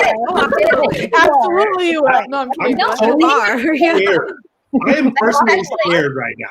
If we're talking about insert superstars here, we also lost players that allowed that superstar to flourish. So we can't just insert a superstar and expect it to work the way it did when we had someone like Serge Ibaka or we had someone like Marcus Gasol. It's just not going to work that way again. Oh, we don't have guys, they keep turning off, turning. How much of the panic that's, I mean, because again, it's a small sample size and it's still very early in the season. People are panicking. How much of that is because the uncertain future of Masai and Bobby? Like, so it's not even just, oh, well, let's react to this one season. There's some fear that the organization and the culture that we're talking about that they've built up could be in jeopardy. How much of that is part of the panic, do you think? Yeah, no, I feel like it's a little bit a part of the panic, but I do think that Raptors fans, if we lose Masai and we're able to retain Bobby, that we shouldn't be too upset about it, because of a lot of the things that did happen, particularly like the Kawhi trade. It was primarily because of Bobby that it happened, right? So I think because Masai's more front facing, the idea of losing him is a little bit more terrifying. And on top of that, I do understand. I think it's a lot of things that's kind of accumulating. We were supposed to get Giannis. Giannis decides to stay. We haven't got any confirmation that Masai is staying. We've lost really important players on our team to the Clippers. The redacted situation. The redacted situation. I think it's just a lot of piece, things. Yeah, I was gonna say this is all outlined in the piece. Exactly. Yeah, you really crushed it. But I think Kyle also being in his last year, so it's not just the last year for Masai Ujiri with an uncertain future. It's also the last one for Kyle Lowry, and that's been the Raptors team. When you think about the two most important players two most important people in Raptors history, it's Masai Ujiri and Kyle Lowry in whatever order you want to slot them in. And Jose Calderon. and Jose Calderon. So both of them being on the last year with is going to be really tough, because if the Raptors lose both, I'm going to be distraught for like 3 weeks. But it's been a great run, and I think it's been an end of an era, and I probably have made my peace more so with Kyle going, just because I wanted to win a championship more than anything. But I hope that Masai is around to build the next championship run, because there's no one that I would trust this team with more than Masai Ujiri. I can never be worried about the Raptors if I know Masai Ujiri is at the helm pulling the strings. And you know what? Like, it just carried off a bridge. I was just gonna say, like, it feels so premature too, because I think the season we thought we were gonna have last season, we never got to finish it, right? Like that last season started so differently than how it ended. It started in a way where it was like people were like, "Oh my God!" Like I never saw, like not us, but like the wider media and like fandom was just like, "Oh, I had no idea the Raptors team would be like this," and like we did, and they wanted it very badly, and then something shifted in the bubble, as it did obviously for a lot of teams. So I think we thought if something was going to end, like that would have been such a sweet note to end it on. Like even if they didn't win, but like I think they could have come out of the East. I think gone their way a little bit more. So too. I think they were poised. And I do also still think they could have beat the Lakers. Like I just think they could have had they been playing the way that they were at the beginning of the season. And now you have this kind of like fizzling out. They're not here. They're like there's all this like uncertainty, redacted situation. Like there's just all this other shit that's kind of like around the team that like it just doesn't feel. If this is a departure, it just feels like very wrong, and it doesn't feel like the way we would have wanted it to happen.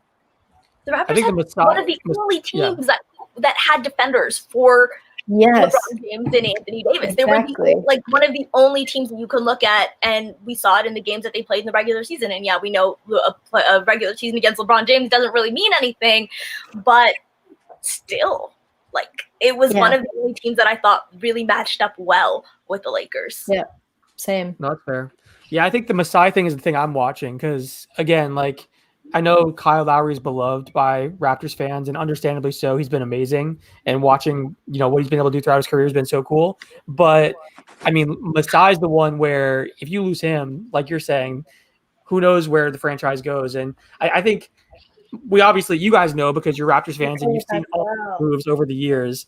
But like, I feel like people joke about Masai, like, oh, he's the best, blah, blah, blah. Like he rips everyone else off and other teams and stuff like that. But literally, like the gap between Masai and other executives is just that significant. Like I legitimately believe that. I think he does an amazing job as far as setting a culture, surrounding himself with amazing people on his staff and, smart scouts and analytics people and all that. So, I mean, that would just be a huge blow. So that's the one where I'm kind of thinking, I don't know how much of that is playing into what's going on this year, the uncertainty with him and Bobby, but I mean, that's the situation that I'm kind of monitoring because that would be just the biggest blow by far.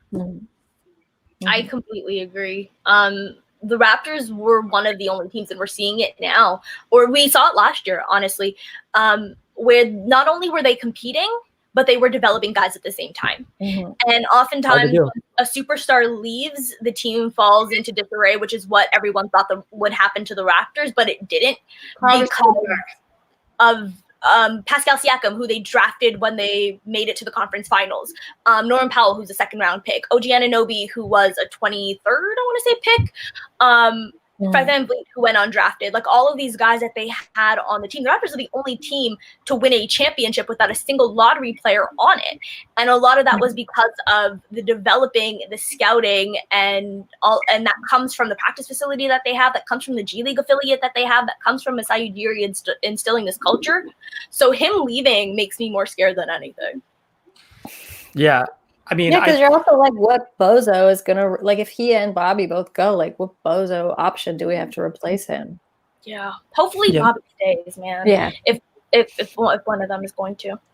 I have a question for you guys. Bobby Marks from ESPN, who I like Bobby a lot. I think he does a great job and has really interesting insight, really good expertise when it comes to the salary cap and stuff like that. He put a tweet out yesterday that I think maybe upset some Raptors fans, but I'm curious to hear what you guys have to say about this.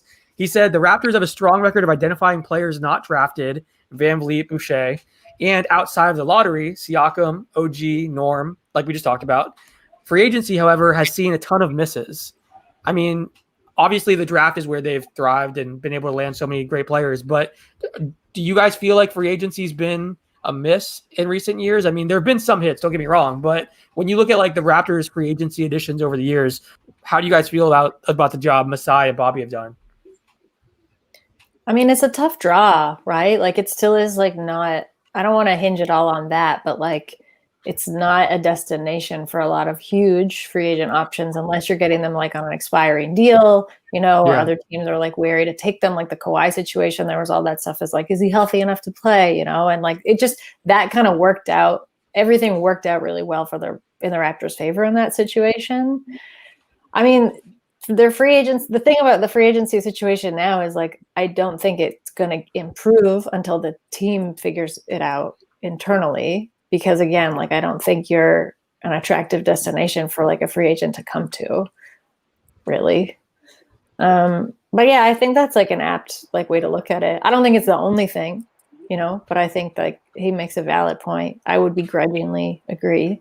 Some of it too, like I can't even blame them because like I thought the Aaron Baines signing would be perfect. Like obviously bring us back. You did? See, I was just you guys know.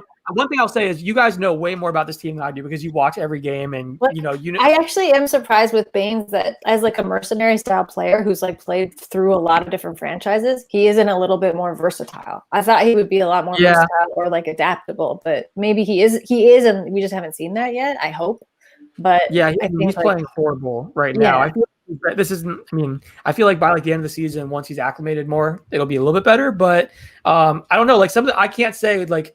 There's some teams when there's a free agency moves made, the second it happens, you're just like, what are they doing? What are they thinking?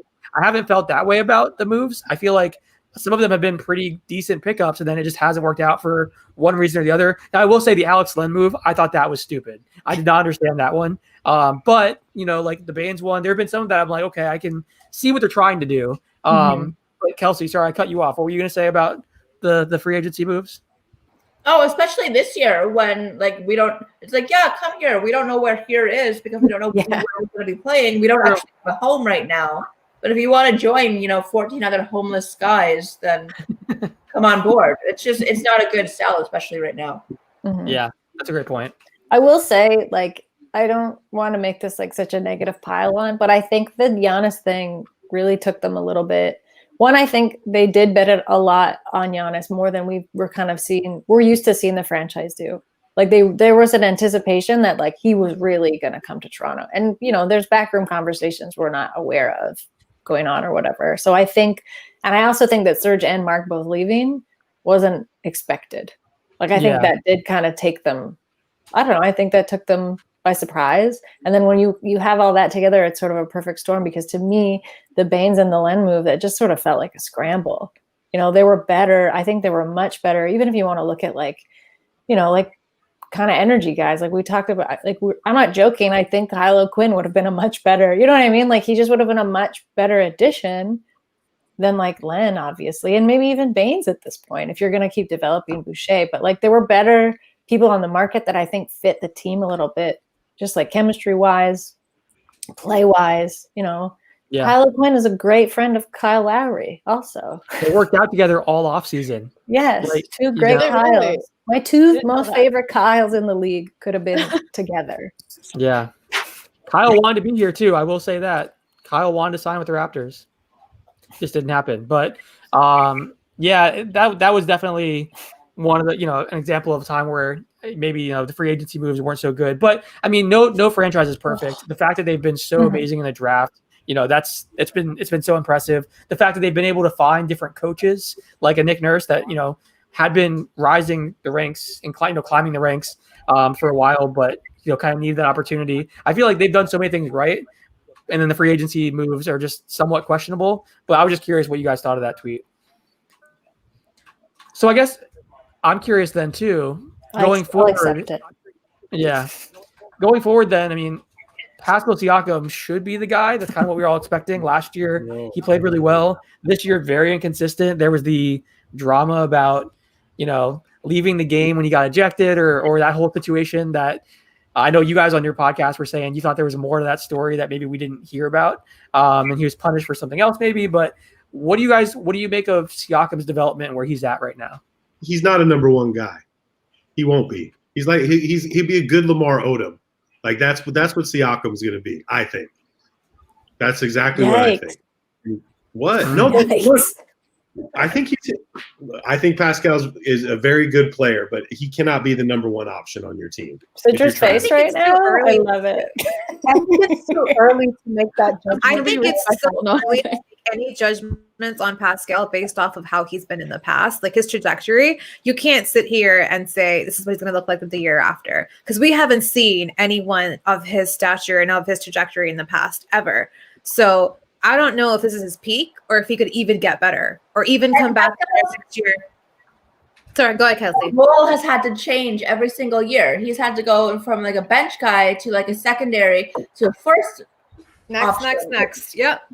And he's done well in those roles. It's just this year that he hasn't been able to come through. But then again, we have so many other factors that are plugged around why he might be playing the way that he's been playing. But the way that he's come about and the way that he has just presented his basketball IQ and his basketball abilities, I don't think you can make any judgments about Pascal just yet. Maybe currently, right now, I would not give him the number one role for sure. He's a really good second guy right now. But in the future, he could still be your first guy.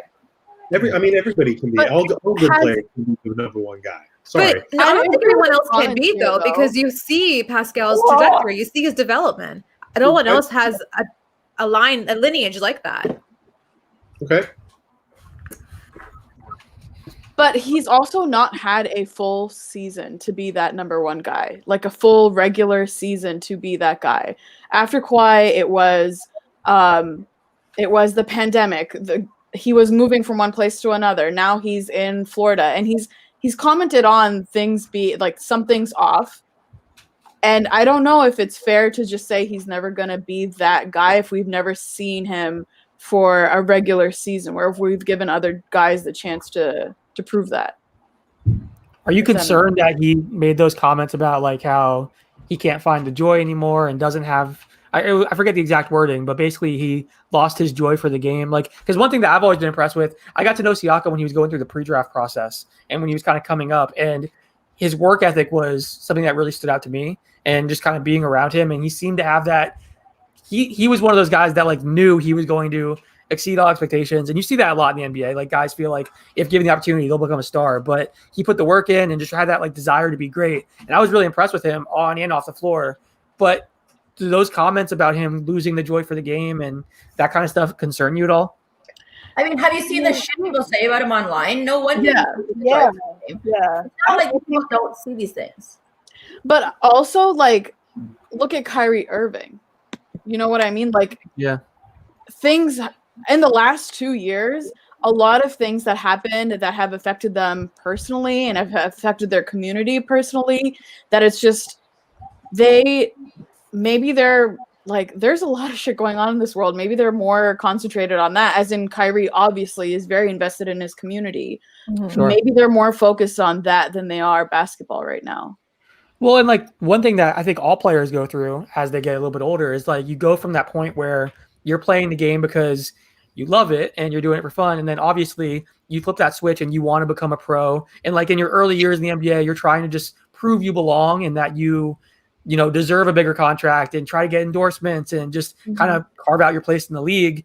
And then like, I think at some point, a lot of these guys do kind of get jaded, and it's like, you're doing it because it's your job and it's not the same as it was whenever you were younger. And that's something that, or they, even if you're having all types of success and winning championships and putting up crazy numbers and things like that, maybe it's not as rewarding or as fulfilling as you thought it would be. And you're like, wait, I thought this was supposed to fix everything. This is what I've been working my whole life toward, and I'm still feeling some of these other feelings, emptiness or whatever. So I don't think this is unique to Siakam. I think a lot of guys kind of go through this and get jaded and realize that this is work and that, so I don't really blame him for that. Again, I think a lot of times fans sometimes, don't view these guys as humans. They think of them as, these superheroes or guys that are in video games. Employees. Right. So it's just kind of a normal thing, I think. Like, I'm not too concerned about him saying that. I know like Kenyon Martin, he was on ESPN radio and, he has a podcast with us and he's talked about this and was like, that's unacceptable. I don't want to hear it. You don't even have a real job. You're getting paid a king's ransom to play a child's game. Like, so he didn't like that comment. And I know some people have been critical of, the way Siakam saying that, but I have no issue with it. I think that's something that actually a lot of players go through. They just don't talk about it publicly. Yeah, just because you're making a lot of money doesn't mean that your body is not stressed out, that your day-to-day isn't hard. You're making a lot of money. You're living in the 1%. That's great. But that doesn't mean that you have an easy life. It's not like he's like a reality star that just like sits around and gets paid to like go on vacation. Look at what's being asked from him in the middle of the pandemic right now. Like, he has to go to Florida, away from his family, away from everybody else, play in a place where he's never been before, and disease central of the world right now. And he has to act like everything is fine, everything is normal, nothing's happening, and that takes a huge toll on someone, especially when someone is not from here. His bases, his origins, his oranges is not from here. So I think that it's. Sorry, go ahead. No, I was gonna say, who was it that said, like, I wish everyone got the chance to make millions so they can see that it doesn't solve all of your problems. I like that. Yeah. I have heard that. I have no idea, but like, because I remember that's exactly how I feel. Like, I want to try. DeMar quoted someone saying that. Accountants see that's exactly it. Accountants get asked if they find the joy in the job, but it's expected of sports stars. And part of that is because we all live vicariously through sports stars, but it doesn't change the fact that it's their job. And I think onto the Siakam point, his trajectory really, like, he was on this like super fast skyrocket thing, and going to level out. Like you're never. It's impossible to keep that pace, and we have really just seen him make these major jumps and major leaps. And like, okay, he's having this bad period, and I don't like. I think maybe if his trajectory was a little bit slower, I think maybe if he maybe was expected to be this when he came out, we would be more understanding of what's happening right now. But because it was like superhuman, how he just took these major leaps from a G League player to a star almost immediately, we kind of expect more from him. That's not entirely fair. I'd agree. Yeah, no, I was gonna say the exact same thing. I think for him, he's so used to developing really quickly, and I think things came easier for him. And so now that he's struggling, I think it's taking a mental toll on him. But I think also it's the expectation, because I feel like Pascal, the impression that I got of Pascal is that he feels like he can be a superstar in the league. And he's said this before. He believes that, you know, if he works hard enough, he can do it. I think maybe he didn't realize how hard that transition from the second option to first option would be. And again, coupled with the fact that his development's just uncharted. We haven't seen a player like him in the NBA. So I think we just need to be a little bit more patient with him. I don't think the statement he made should be used against him. I think all these players have moments of like weakness, or moments where, you know, maybe they're questioning themselves or questioning if this is even what they want to be doing. I really, really want people to think about the fact that the plan was for Giannis to come to Toronto and for Pascal to be the number 2 option. That was literally what they were hoping would happen. So I think now it's kind of like they don't really know what's going to happen with the team, and people are expecting, now that we don't have Giannis, for Pascal to make another really huge step, and that may not be in his future. I just hope people are going to be a little bit more patient with him. One thing, oh, Iman, you're on mute, but go ahead. I was just going to say, if this is it, if we've seen the best that Pascal Siakam can be, and I don't think that we have, I do think that he has places to grow, that's still the number 2 option on a championship win team. That's still all NBA level defense. That's still a point forward who can shoot from outside. That's still an elite player in the NBA. So what if it's not the top 5 or top 10 level player in basketball? He literally was one of the best. What was that stat that was going around? Him and Kawhi Leonard is like one of the most our highest scoring, Jordan and Pippen, Scotty and MJ, and it's like, that's elite. And we saw him not do that against just like easy competition. Like I say all the time, he did it against Jonathan Isaac, one of the Premier League defenders, in one of the best league defenders, one of the best defenders in the league. Wow, why do I keep putting league first? In the first round. Then he went up against Joel Embiid. Then he went up against Giannis Antetokounmpo. And then he went up against Draymond Green. That is a monstrous lineup. For those to be your primary defenders each and every single series, and for him to put out the offensive output that he had, is phenomenal. If that's the highest that we ever see Pascal play, and that's what he brings next year, I'm not upset at that. Yeah, there's nothing wrong with being a 2 guy, though. There's nothing wrong with it. And it's that's what you need on your team to be successful. Hey, Pose is in the house. It's about time, bro. What's up, it's all good, though. Gents. Congrats, ladies. Thank you. It's been a wild year. I'll say one thing real quick to wrap up this conversation, then we can move on and talk with Pose and everything. But I had an interesting conversation. Keep talking. I'm all right. Okay. I had an interesting conversation with Aaron Aflalo years ago, like I think 5 years ago, when he was in Orlando, and he was talking about how hard it is to take over that number 1 option on offense type role, because there was a year or 2 in Orlando where he was their leading scorer, and he was like, every single player in the NBA thinks they can average 20 points per game if they get the opportunity, if they get the shots, and he's like, I thought that, and you know, then you actually step into that role and you're the number 1 guy, and he's like, oh yeah, it's 5 points per quarter. Who couldn't do that? You know, if I get 15 shots. And then once he actually did it, he was saying it was so difficult. Not only was it, not only is the other team learning all of your tendencies and studying you, they're throwing multiple guys at you, they're game planning around your weaknesses and all that. But then also he was saying like everything that comes with that, the pressure of being the number one guy, you're doing community events, you're the face of the franchise. Like there's so much of that. It's exhausting. And he kind of talked about just like how different it was from what he thought he was going to be signing up for. And, he basically said, like, I wish everyone kind of like you were saying about everyone would kind of learn if they had millions of dollars and they would know what that's like. He was like, I wish every player could go through this and just see it's not as easy. And it made him respect the guys like Kevin Durant and LeBron even more. Cause I mean, he's like, I'm not even, that's a different level of pressure. And they're talking about them every day. And so I thought that was interesting. Like some players, they think they can step up and do that. And then once they actually are in that role, it's way different on and off the floor than they maybe realized. And Pose, you might be able to speak to that. I mean, like guys, I feel like are usually very confident and feel like, oh, I could be a number one option. I could be a star, but it's the coach's fault. Or, it's just, I need to wait for my turn, but then once they actually do it, they don't realize maybe what that entails. Yeah, that shit tough as hell. I mean, it takes us those special players that you name, Bron, KD, James Harden, those type guys, that's every night, what you're going to get from, So that's really preparing your body wise, your mental mindset, and actually being able your skill set to go out there and do it every night, home, on the road, back to backs, whatever it may be. So it's tough. It sounds easy, but like I said, you either a shot taker or a shot maker, and those guys that, if they get the opportunity or try to experience that, most of them are just shot takers. They're not shot makers. And, the shot makers, they can do it from anywhere for the most part.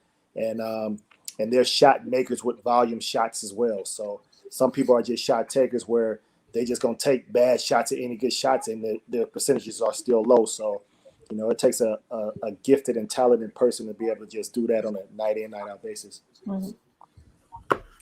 Absolutely. So happy birthday to Pose, first of all. We got to also wish Pose a happy birthday. It's been a couple days. Yeah, you're 26. Happy birthday. Happy birthday. I appreciate it. It was last Wednesday, but I'm still recovering though. I'll bet. Like Marcus Gasol at the championship parade. We were talking about how difficult it is for a team to win a championship and how maybe Raptor fans are a little bit spoiled right now coming off of the 2019 ship. As someone who's done it twice, can you speak to that? Because fans probably want it every year. Can you speak to what goes in to making that magic happen to actually go out and win the ring? And how rare it is. Yeah. It's tough, man, because just think, outside of the talent on your team compared to, you say, the matchups once you get to the playoffs, and then also, that whole injury type thing. So being healthy is really the biggest key to give yourself, a chance. And, I was able to experience that with Miami Heat, my first rodeo, that experience of just, growing up seeing the NBA Finals on TV, and, you think about how would you perform. So that was my opportunity. So for me, I was all ear for Pat Riley and then Shaq, as the two on our team that really had the experience. So listening to them, and my whole mindset then was basically like, I don't want to be the guy that messed things up. So I made sure, I paid attention to to the film, the scouting reports and everything, and I just did my job, and defensively, and then offensively, hopefully I can make shots. And, I was able to do it, at times. But you have to have all those things lined up for you. And if it does, you give yourself a great chance just to even get there. And then, to win it all, that first, Miami, we started, we was down 0-2. Yeah. And now you thinking we might get swept. And then you're just like, oh, how are those days between games? What is that when you're thinking oh, damn.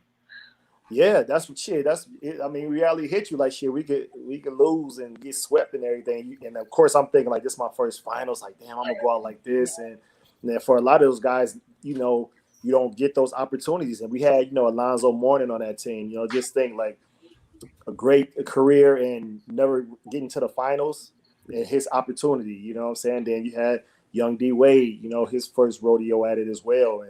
Jay Will, you know what I'm saying? Like you had a lot of people like their first goal. And so we was able to weather that storm and win. Boston, we was expected to win for the most part, or at least get to the finals from the start of the season.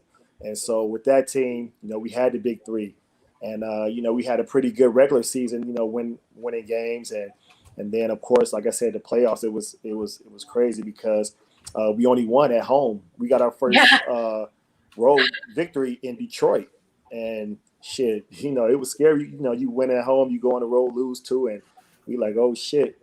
But we weathered that storm. We get to LA, and then of course, we play in that Lake Show. That man, Kobe Bryant, and so we already know his resume, and just the whole Laker Celtic rivalry. Saying that was big. So you take on all that, saying on the biggest stage, and we were able to win that series too. So it felt great. And then on the coaching side, that's the nerve-wracking side right there, because you're coaching and you have to make sure everybody sees the vision, understand the game plan, and you really can't help them once they get out there. You could just keep coaching and teaching them, and hopefully they get the picture. And we have a great talent in LeBron James, and so you have the best player right there. You said what? So that helped a little bit. LeBron on the squad. A lot of bit, and just think like if you think about we got there the past few years and came up short. So to get back there, with that Cleveland team, and then we finally went in 16. You had to block the shot, and then K-Love defense at the end. On that Golden State team, and they were rolling. They was the hottest thing right there, and we were able to come back, get to a game 7 and win. So unbelievable. That was an unbelievable game, but had the coaches on the edge of their seats and pulling out hair and just trying to think of, man, like, come on, what else can you do? But, that whole series is just, it was just back and forth for the most part. And then on that coaching side, making sure that the players had that positive attitude. And, we did as best as we could, but also LeBron did a great job and made sure his teammates, stayed focused and believed in winning. And that's why we was able to do it. I got a question. Oh, yeah. No, go ahead. Oh, I was just going to ask, so you've played with a lot of great superstars who are leaders. We just talked about LeBron James, Kevin Garnett, the Shaq we mentioned. How much do you think Dwayne Wade?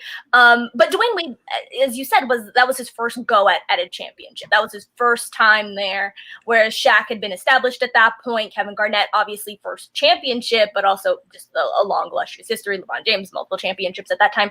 How much do you think the best player needs to be the leader as well? Like, do you think that it's often the vets that are not necessarily the LeBron James of the team?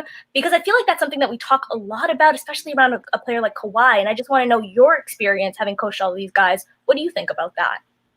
Well, I think the first case then you say with the Heat, Shaq and Pat Riley, they were the only players that and coaches that had been to the finals and won. So, of course, everyone is all ears, once we got there, it's like, we have no choice but to listen to them and things and keep believing. And they did a great job of making sure we believe. In Boston, we had three great leaders, Paul Pierce, KG, and Ray Allen. They set the tone from the start, but then I was the only one on that team that had the championship experience, and that was just coming from Miami. And, they were pretty much all ears. They would ask questions here and there about the process, what it take, what it felt like, and everything like that. And you could tell they was like, man, they want their opportunity.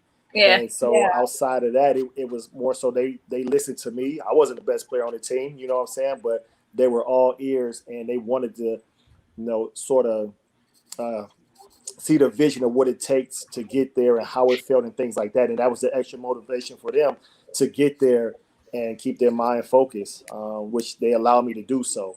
And I appreciate that because they were all ears, you know what I'm saying? So it felt good to me that they listened to a role player like me to help them, mentally paint the picture and I guess get over the hump to get them first championship. And it's crazy because I wish I would have celebrated a little bit more. But if you see me, I was just too cool, calm, and collective, and those guys were excited. Like when you check it out for real, I was like, oh, I've been here, whatever. But I wish I would have enjoyed that one a little bit more because they are tough to come by. And you speak of LeBron James, I mean, he's just always been that leader. And so, that's what it was. And if you sort of didn't, he had to learn how to win too. And he done that when he was with Miami. Right. And so, in that standpoint, his confidence grew as well. Like, okay, shit, I got it. I know what it takes, what's required and stuff like that. And on top of having, a nice core group of help with, K-Love and Kyrie. So, of course, you need the talent at the end of the day. But LeBron, he's always been that strong leader and, just always rose to the occasion or rises to the occasion. Mr. Posey, when you talk about say Mr. Posey like that. Posey, damn. You can say Pose. What's up? I got my spit. I laughed so hard. Before you got on here, we were talking about, if Kyle were to leave, if Masai were to leave the Raptors, that the culture would kind of change. When you watch the Miami Heat of today, do you recognize it? Is it the same culture that you experienced? I'm sorry, could you repeat that again? I was going to ask that. We were talking before you got here about culture and how the Raptors culture may change if Kyle were to leave or Masai Ujiri were to leave. Do you, when you watch the Heat now, recognize the same culture that you experienced, or is it completely different? Hell yeah. Hey, the only thing I was mad about, because before I got down there, I was, high socks and headbands. So when I got there, I was like, nah, no headbands. You know what I'm saying? So I leave, LeBron comes. Guess who's wearing a headband? So that changed a little bit too. I was like, oh damn, where I was like, I can wear a headband, but you're gonna let LeBron James.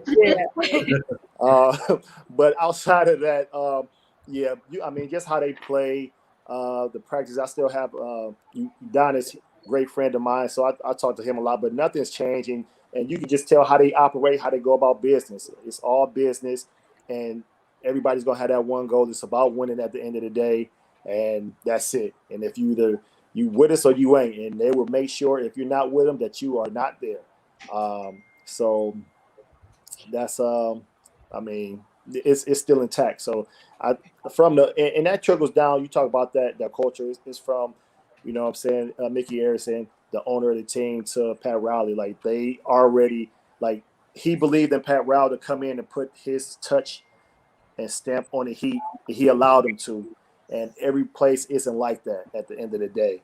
So that's why you don't see that much turnover with the Miami Heat.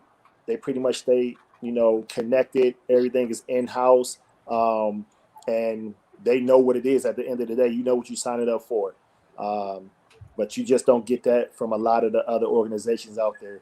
You have it from San Antonio's, OKC and stuff like that, but you don't really see that opportunity given across the league.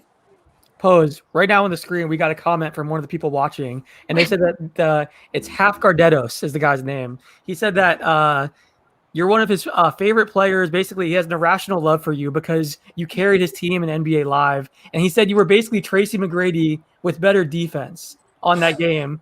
Did you play with him? I appreciate it. Did you play NBA Live? Man, listen, no, I actually don't. It's crazy because I probably played and that's in the past couple of years, the video game with my son, but I've never really been a video game type guy, and I never played with myself. So it's crazy because my kids, they play, oh, Dad, you, and I'm like, okay, how many shot attempts I get? You know what I'm saying? So I should be averaging like 50-some points when they playing. So my son the other day, just with the PS5, playing against his homeboy in the Lakers, he got Brian Duncan on me and everything. I said, damn, you just going to set your dad up like that? And but that's cool, though. I love it. I got a question for you. Who are some teams and players that have stood out to you so far early in the season? And who we've been watching a lot of, who's impressed you the most? Paul George. Paul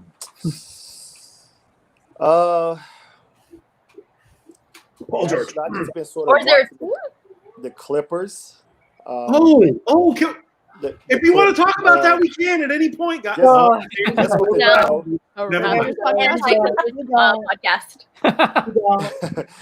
I mean, just with the changing of the guards with T. Lue coming in, then also just trying to see how Kawhi and PG and the guys that came back, their approach to this season, and are they really locked in mentally and prepared for what's ahead of them?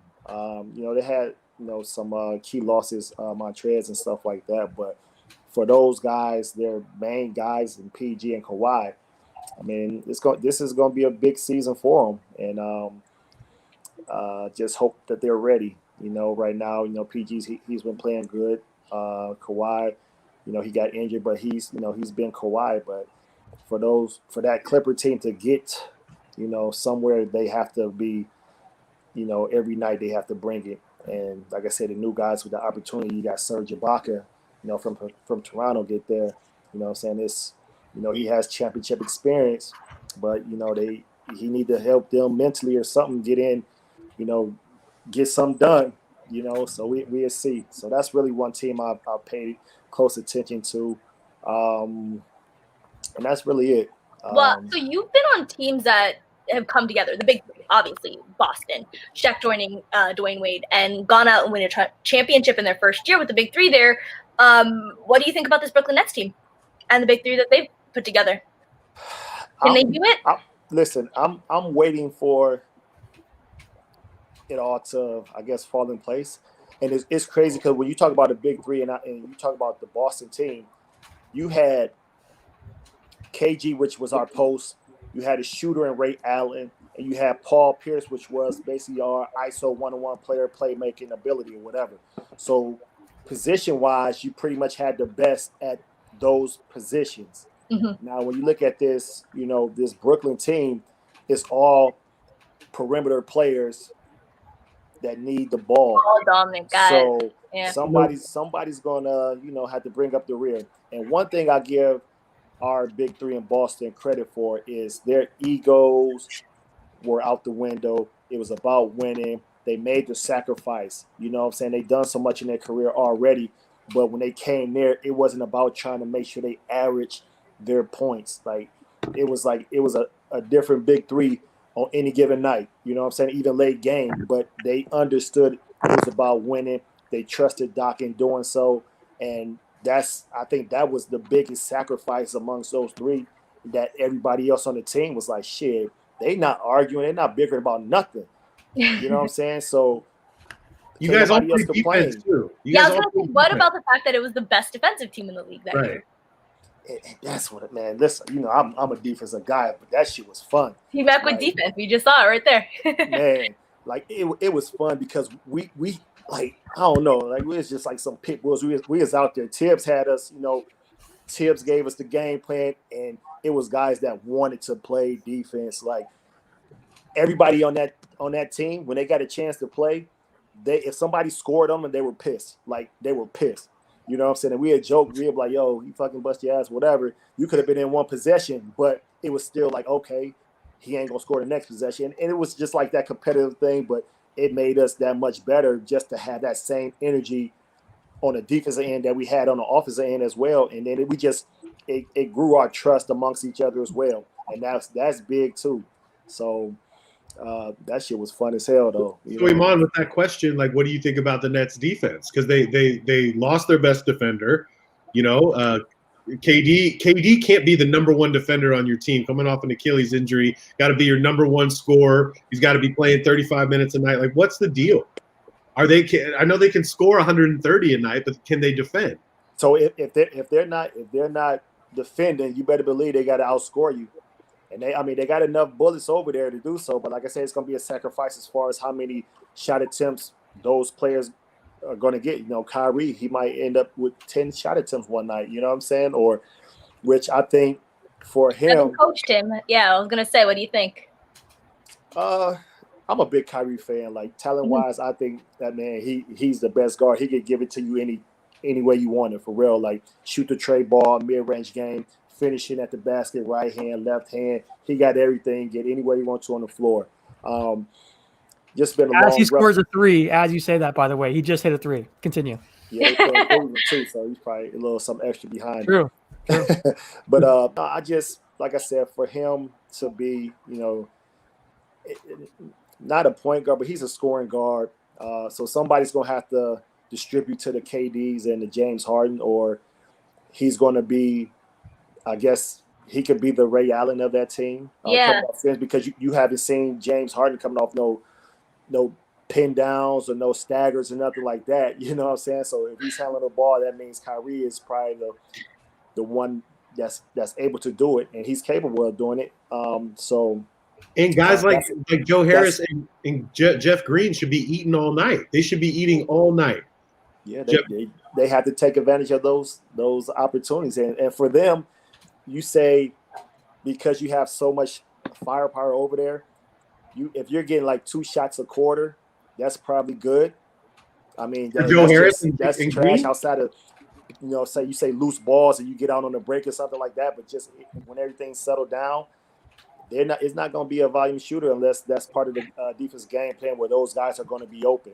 And they're going to let one of those guys beat them, at whether it's Jeff Green or Joe Harris. So, I mean, we'll see. Like I said, the air, I don't know how much air going to be left in the ball at the end of the games, but they, like I said, if they just figure it out and share the basketball, I don't know. I mean, I'm waiting to see.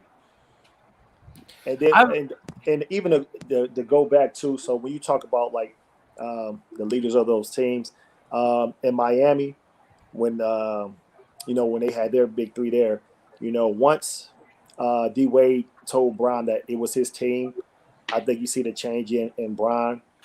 In Boston, when I was there, KG, when he got there, he said this is still Paul Pierce's team.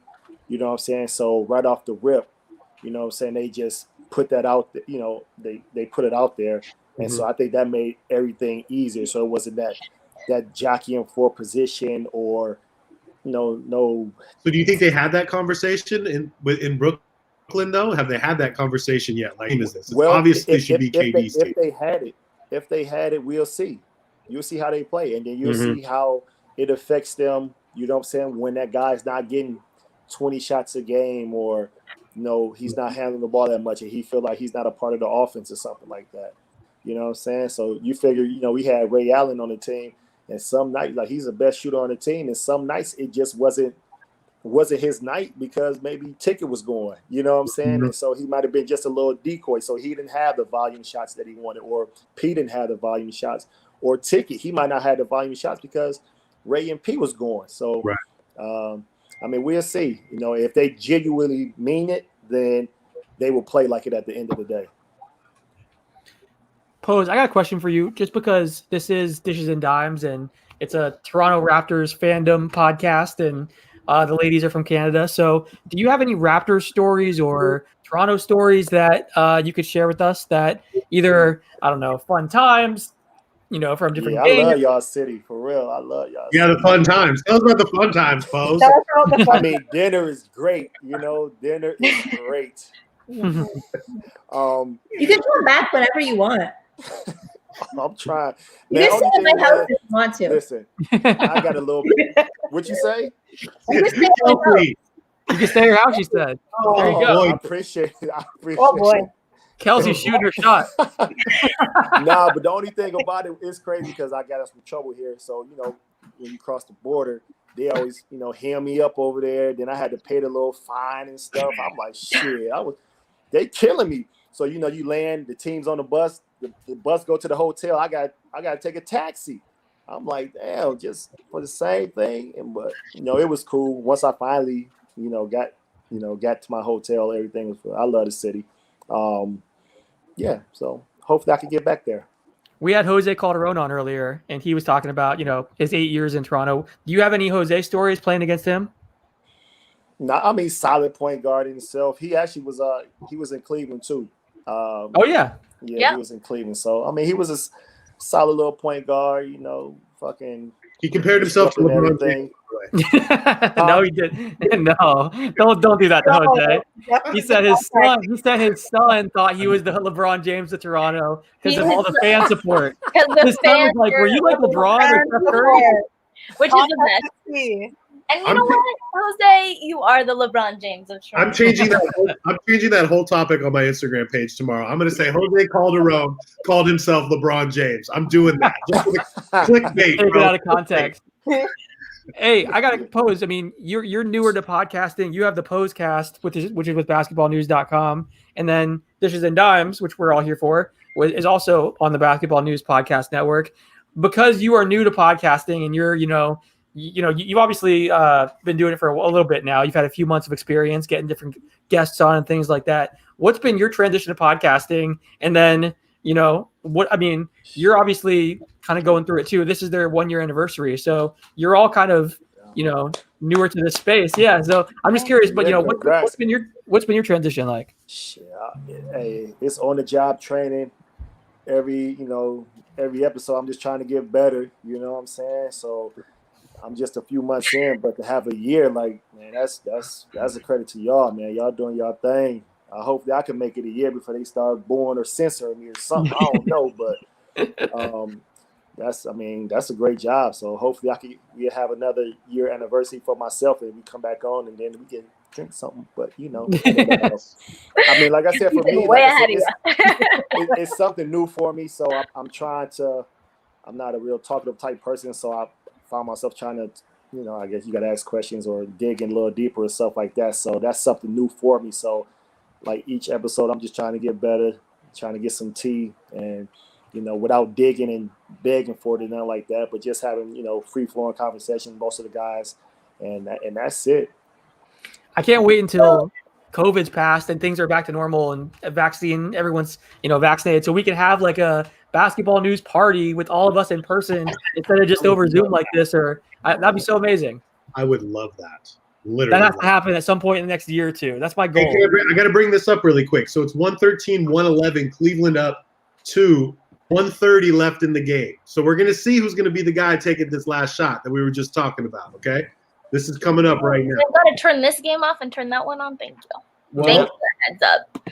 And all three are in the game, KD, Kyrie, and Harden. Hey, guess what? Harden's just dribbling by himself. Shocking. Okay. Pose, can I ask you, what do you think about, let this finish out and then I'll.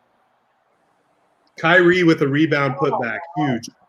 Huge. So I want to ask about, what did you think about Kyrie's comments on the fact that he's finally playing with a guy who can take the last shot, knowing that he won a championship with LeBron James, and having coached those guys? What do you think about those comments? I mean, only Kyrie knows what he meant by that. And I mean, how could you how could you say that when you have the best, player in this game right now on your team, and his ability to get to the finals with or without you, and he had to make plays. And when you talk about bring it every night, like when we first got there to the finals, just think the team that he had, like Kyrie and K-Love, got hurt, and that man down there averaged a triple-double on the biggest stage. You know what I'm saying? So that's LeBron James. That was shade, bro. And he's gonna make sure, like, every night he's LeBron James. Like, there's no excuses.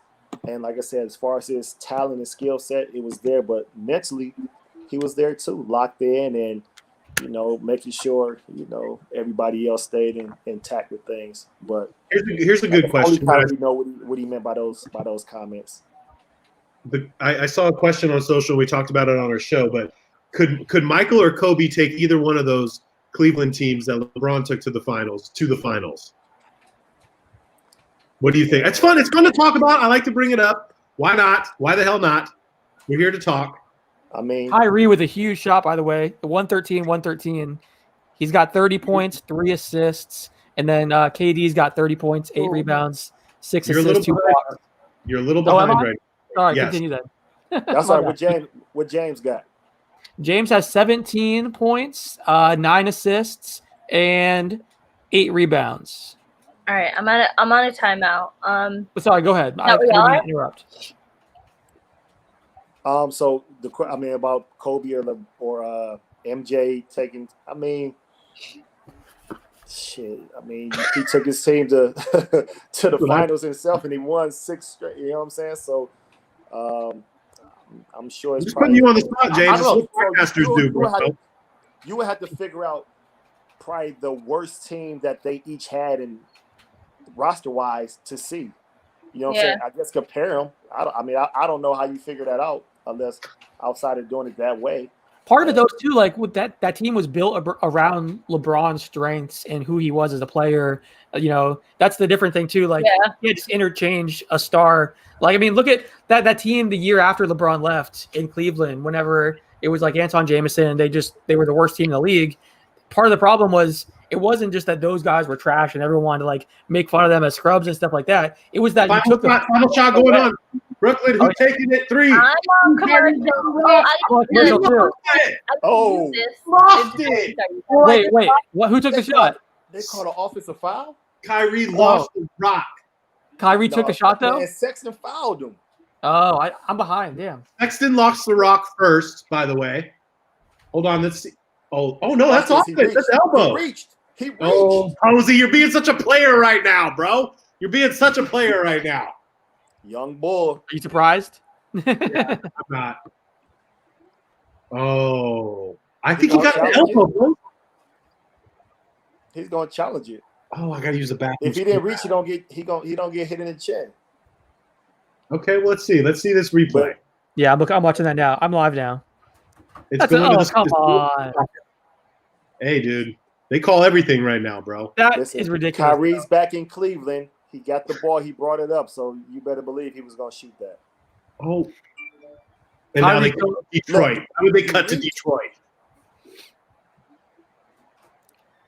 If you don't reach, you don't get hit. Yeah. Well, that was weird. That was anticlimactic. Yeah, I was just like bracing myself, and I was like, okay. Oh, he sold it though. He didn't extend it either, so he definitely sold it. That was a nice acting job. Hey, James, how do you feel about flopping? I mean, if you get away with it, I guess it's cool for you. But the reason I get mad because the refs, they fall for the same shit all the time for the most part. Yeah. And you know the players, and it's like, you know what they're gonna do. Like, I mean, just like we have. This is a Toronto Raptors podcast. Pro flopping here. Like we have, we have player personnel. Like I'm sure they go over, the players that night and what they, and what they do. You know what I'm saying? But they still fall for some of this stuff. It's like, right, come on, man. Like, yeah, you think the refs would like know their tendencies and not call it because they have studied it. Never been called for that screen there? I'm sorry. Kyle Lowry's the greatest of all time. That's what I'm saying. I said we're pro flopping because we're a Raptors podcast. Come on now. That was specifically about my You did say that. You did say that. You know what? Take your charges, Kyle. We love you. I mean, they had the little the system where if you flop, you get fined. You haven't heard too much about that. Yeah. And guys getting fined because it could go actually both ways. Like even offensively, you know what I'm saying? If you shoot the ball, you talk about you got fouled. Like, he hit my elbow. Hey, that's you basically flopping at the end of the day too. So I don't know. Pose, I got a question for you. You've talked about this before. I think it was on your podcast about we talked to Jose earlier about his transition to the NBA and how early on he really struggled because he didn't speak English very well. So the communication was a huge issue for him, and that was like the biggest part of his adjustment. You've talked about your adjustment to the NBA and coming in. Initially, you were thinking I should be a top scorer, and then I think you said it was John Lucas that kind of put you in your spot or put you in your place and taught you, tell me that story again, because I may be getting it wrong, but how did you kind of learn to be the 3-and-D role player type guy and accept that role? So I was mad bitching about, my shot attempts and everything in Denver, and we had Antonio McDyess and Nick Van Exel.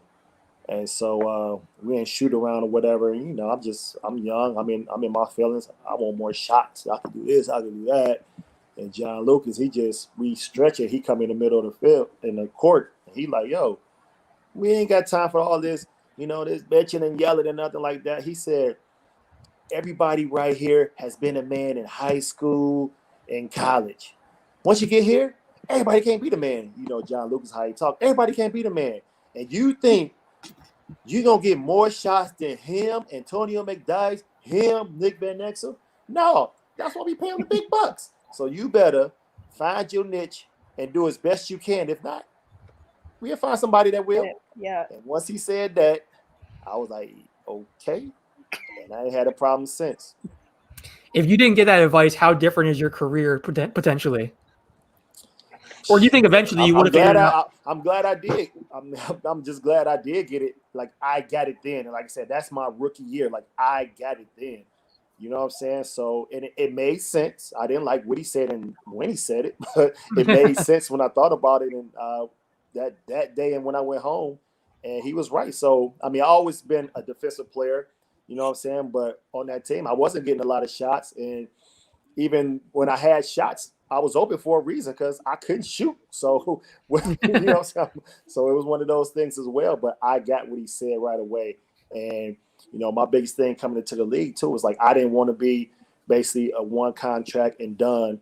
So, therefore, I need to get my shit together. Like I said, thanks to him and what he told me that day. And it helped me go a long way. You know what I'm saying? And after that, so I ended up starting being a little guy for the Denver Nuggets before I was trading and stuff like that. But, I learned that right away, and I got it and I understood it. And I think if most young players understand that, like if they want you to be that guy, they're going to let you know. Yeah. You ain't going to have to figure it out. But outside of it, if they don't tell you that, you better find something and do it well and be consistent with it, that they like you enough to bring you back. Or if not, you'll be a journeyman. And not saying like it's always that case, but every situation is not the same. And there might be some better situations out there for you, but hopefully you get it and you're able to land and stick for the most part. I'm looking at these rosters from your early days in Denver. There's so many Raptor legends here. Speaking of Jose Calderon. Do you have a story about any of these guys? Keon Clark, who else we have? Tracy Murray, we got Kevin Willis, so many Raptor legends here. Do you have any stories to share with us about some of these guys that you played with? Well, K-Dub, Kevin Willis, he was always trying to get me in the weight room, but as you see, I never went in there. I ain't had my guns. I wasn't. I was swole and cut up, so he was always trying to get me in. But he was a great teammate as well. Keon, what you call him? I mean, he was 6'12". Look, he was 6'12", dunking everything, just lanky and everything. Keon was cool, and it's crazy because I came. That was 99, like 2000 or whatever. Yeah. And he was playing golf, and I remember he would try to get me to go play golf with him. He had the extended golf clubs, and he was a pretty good golfer for what I remember. And Tracy Murray. We used to have little shooting challenges and things like that. And he used to be talking shit, his quick release, and, he could shoot from anywhere on the floor. So, it was I can't believe 2000 Raptors had Doug Curry and Tracy Murray there. Can you imagine 3-point shooting if they just take some more? Tracy Murray is a SoCal legend, by the way. Like Tracy Murray is a SoCal high school legend down here. Yeah. Mad buckets. One of the best high school players ever to come out of SoCal. Ever. That whole family. I mean, Cameron Murray was good too. Yeah. Yep. Sorry, I didn't mean to interrupt you, Iman. I had to throw in my SoCal. I didn't know that about Tracy Murray. So I'm he's one of the best. He held the California record for points until Casey Jacobson broke it. Yeah, Casey, dude. Wow. Yeah, Casey was. We went to school together. Casey was the guy. Okay. I have he fucked me up one time too. He fouled me when I was in Memphis. Casey got you? Yeah, he got me. I might have got him before, so it was pay. I wasn't even mad, but I understood. I went up and he fouled me, and I came back and landed on my back. It was all good. Oh, okay. Pose is still thinking about it. 15 years. I know, like you're still thinking about it. So mad. Yeah, I understood. He had 6 fouls to give. Are there other moments that you think about and you just get mad like years later? Yeah. Something. I mean, I don't know. It's just some things. There's a good question in the comments that said any players that James played with or around that he feels never got enough love. Any players that you played with that didn't get the props that they deserved, that you feel they deserved. And you brought up Antonio McDyess earlier, and I think McDyess was one of those guys that it was so good and so talented. He was Amare and Blake before they were both Amare and Blake. Yeah. And one of the nicest dudes you'll ever meet in your life, too. That's my McDyess plug for you as well. But anybody that comes up in your mind? Nah, that's one. Like, that's, I mean, great friend of mine. And then, you know, as far as, like, you think about his talent, man, his mid-range, his shot fake, his bounce was crazy. That's the only guy seen he could jump out the gym without bending his knees. Like, it was crazy. Like, just think about it. He just take off barely, like, a slight little bend in his knees, and he 52 inches. Like, it's I mean, it was just dumb. So he just never got, you know, like the credit at the end of the day. I wish he was able to experience, like, if he was able to, you know, stay healthy, and then even when he got to Detroit, just to be that Dice that everybody knew would be like that, you know what I'm saying? Like, that'd have been great. That Denver team you had was pretty underrated too. I mean, you guys had some hoopers on that squad. Man, it's crazy because when I came in, it was just like, you know, granted, I never won like the biggest thing, like won big on college, but you know, I still consider myself a winner, and just winning games and getting there, you see the talent that we had. I was like, yo, why couldn't we really win? But the West was just tough. Right. Like, it was just tough. Like, I mean, we had Nick Van Exel, we had Dice, we had Rafe LaFrance, we had Keon Clark, we had George McLeod.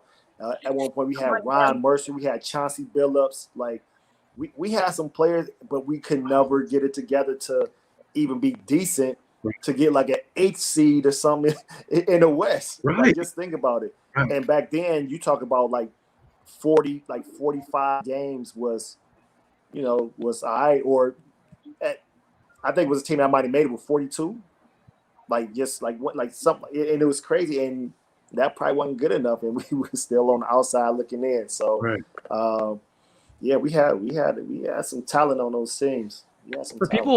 For people that don't know, you played with, I mean, let's list off some of these names: Shaquille O'Neal, Dwayne Wade, Kevin Garnett, Ray Allen, Paul Pierce, Chris Paul, Paul George, Pau Gasol, Yao Ming, Gary Payton, Rajon Rondo, Alonzo Mourning, Tim Hardaway, Danny Granger, Chauncey Billups, Nick Van Exel, Steve Francis, Glenn Rice, Mike Miller, Antoine Walker, David West, Peja Stojakovic, Tyson Chandler, Sam Cassell, Antonio McDyess. I mean, I could go on and on. This is crazy. I mean, you play with so many guys. So one thing that I like to do on my podcast, and I'm going to steal and bring over to this show, is I think I call like teammate superlatives, where we name a superlative and you pick a teammate of yours that comes to mind and kind of explain why. So I name, you know, let's say, for example, smartest teammate or best leader, and then you kind of tell me who fits that description. And you can pick one or two. It doesn't have to be just one guy, but we'll throw a category out there, and then you name one of the guys that you played with that pops into your head. Does that sound good? Played with, so he can't add in the LeBron and the Kyries and the Kevin Loves. We're taking that out. Well, I guess you could add and play. I mean, what do you guys think? Just played with? Just teammates? Yeah. Just out of the equation. Just played with only. So just only guys you played with. I figured, Amon, you would like this since I know you're a big fan of games. So we can all throw out different superlatives. So I'll start. Who is the funniest teammate that you ever played with? Shaq.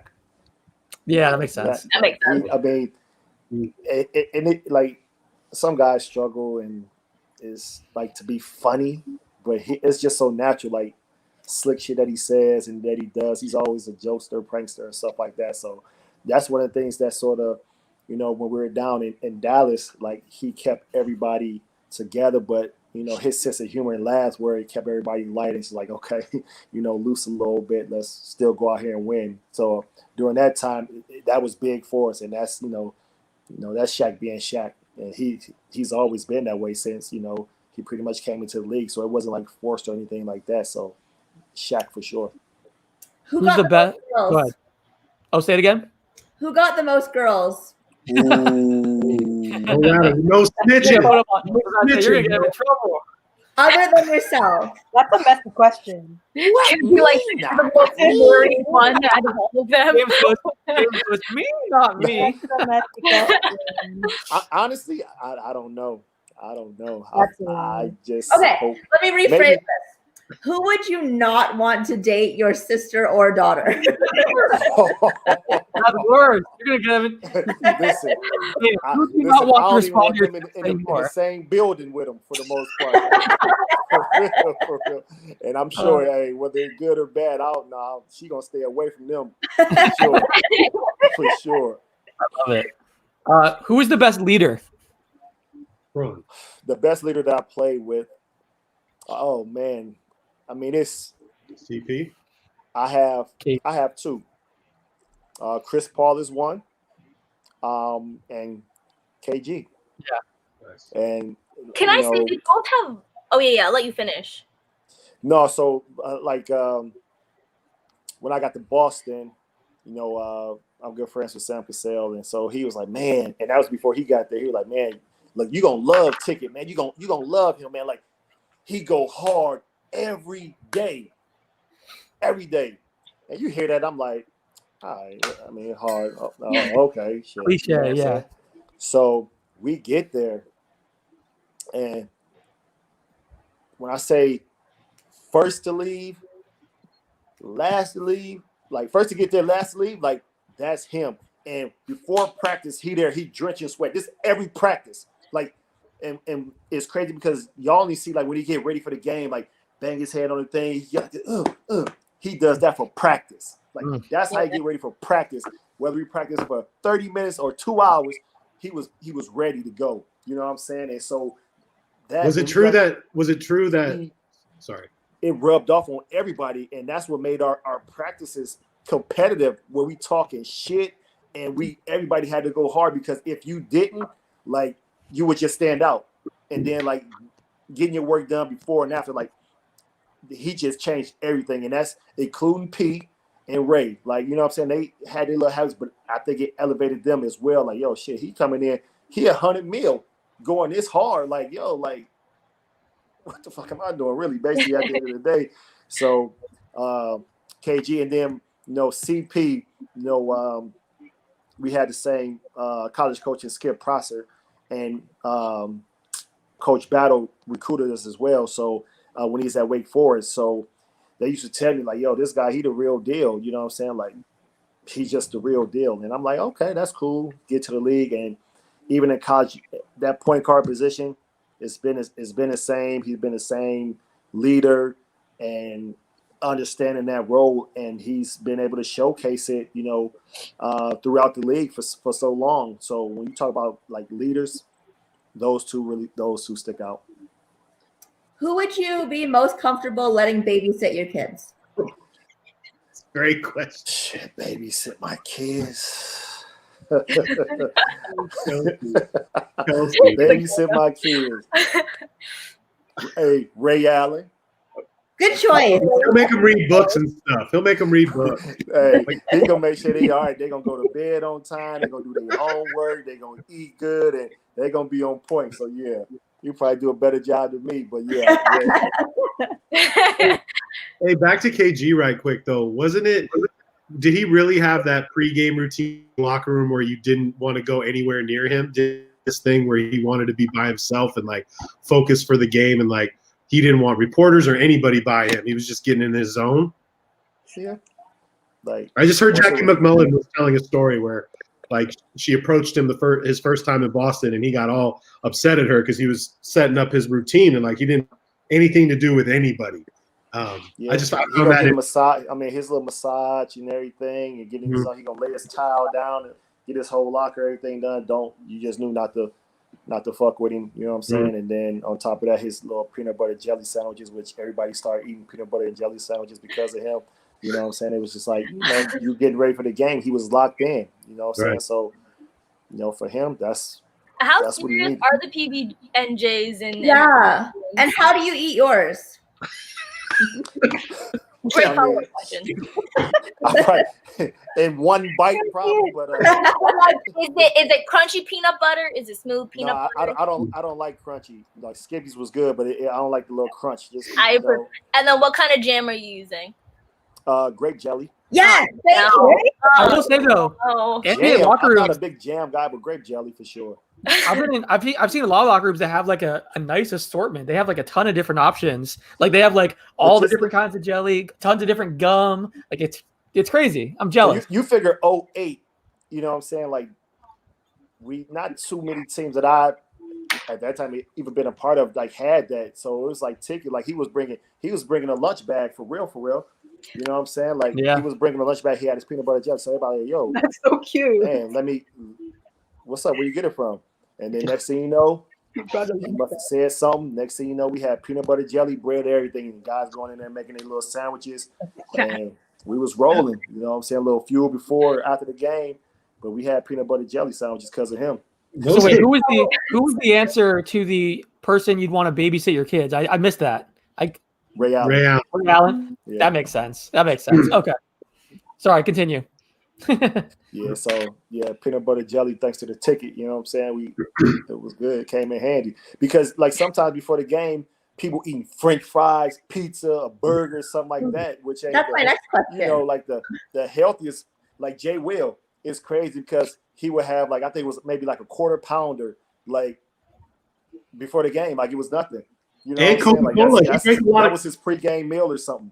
He's got a Coke bottle tattooed on his arm. I got to hoop with him here over in Cali. Like he was drinking Coca-Cola. He got it tattooed on his arm. He drank so much of that, which is wild. It's funny because he used to tell us a story because, you know, we in Memphis and he had a nice little Phantom or something like that. And he pulling up in McDonald's, you know what I'm saying? He ordering. So he pull up, you got a Phantom pulling through the drive-thru and it's Jay Will and he getting whatever, like, I don't know, whatever it may be. And that's in Memphis. But when we get to Miami, ain't no McDonald's or nothing coming in that building right there. So you gonna eat what they had there, or you ain't eating no McDonald's or nothing like that in that locker room. So that was cool. Is that the teammate who had the worst diet that you saw? The worst diet. Kelsey's all about nutrition. If you haven't noticed this, we're all about nutrition on this. Okay. What is that? Lemonade, pineapple juice? No, it's a margarita. Oh, okay. All right. Help me. The worst diet, though? Man. Hey. Yes. This is going to be good. Yes. Yo, no, for real. The worst diet, though, probably. And it's funny. He was young, though. It was Big Baby. Oh, of course. It was Big Baby. And the crazy thing about it was, you know, so, you know, young, he come in, Big Baby, you know what I'm saying? Baby fat, everything, baby weight on him, everything. And so it was like, you know, they tried to put him on a diet and everything. And so we couldn't figure out why he was gaining weight during the season. Like out of all the shit he was doing, like conditioning and everything like that, they just couldn't figure it out, whatever. So somebody went to his house and they said like in his refrigerator, pantry, it was just snacks. Like he was a snacker. Like that's all he was eating at the crib. And just think like, you know, rookie, he's there by himself. You know what I'm saying? Nobody to really cook for him unless the team at the time had meals or whatever. But that's what he was eating, like snacks. So I would say he had the worst diet for the most part. And it was just funny because everybody's like, yo, he kept getting in trouble. Like, yo, how you close to weight this time, the next thing you know, you overweight. Man, we ain't figured out, man. They said they went to his house and he had all types of snacks everywhere, man. And that's why he couldn't, you know, say like keep the weight at the time. But he eventually got better at it though. Wasn't on the plant-based diet at all. And you buy whatever snacks you want because you have money now. It's got to be a whole. Just think. Get in a candy store. He's a rookie from college. You think about college life, everything pretty fast. You know what I'm saying? You ain't think about nobody cooking you no meals. And he's probably going to McDonald's. That's still like the healthiest thing for him if you try to, lose weight and stuff like that. And then on top of the snacks and stuff, like it was. Hey, final shot. 1.2 left. Tie game. Kyrie's taking it out. You got Kyrie taking it out, right? Going to KD. You're behind. Oh, we're going to double OT, y'all. Going to double OT. He was open. Man, I'm just trying to finish this Raptors game. Can that just end? We're definitely losing this Raptors.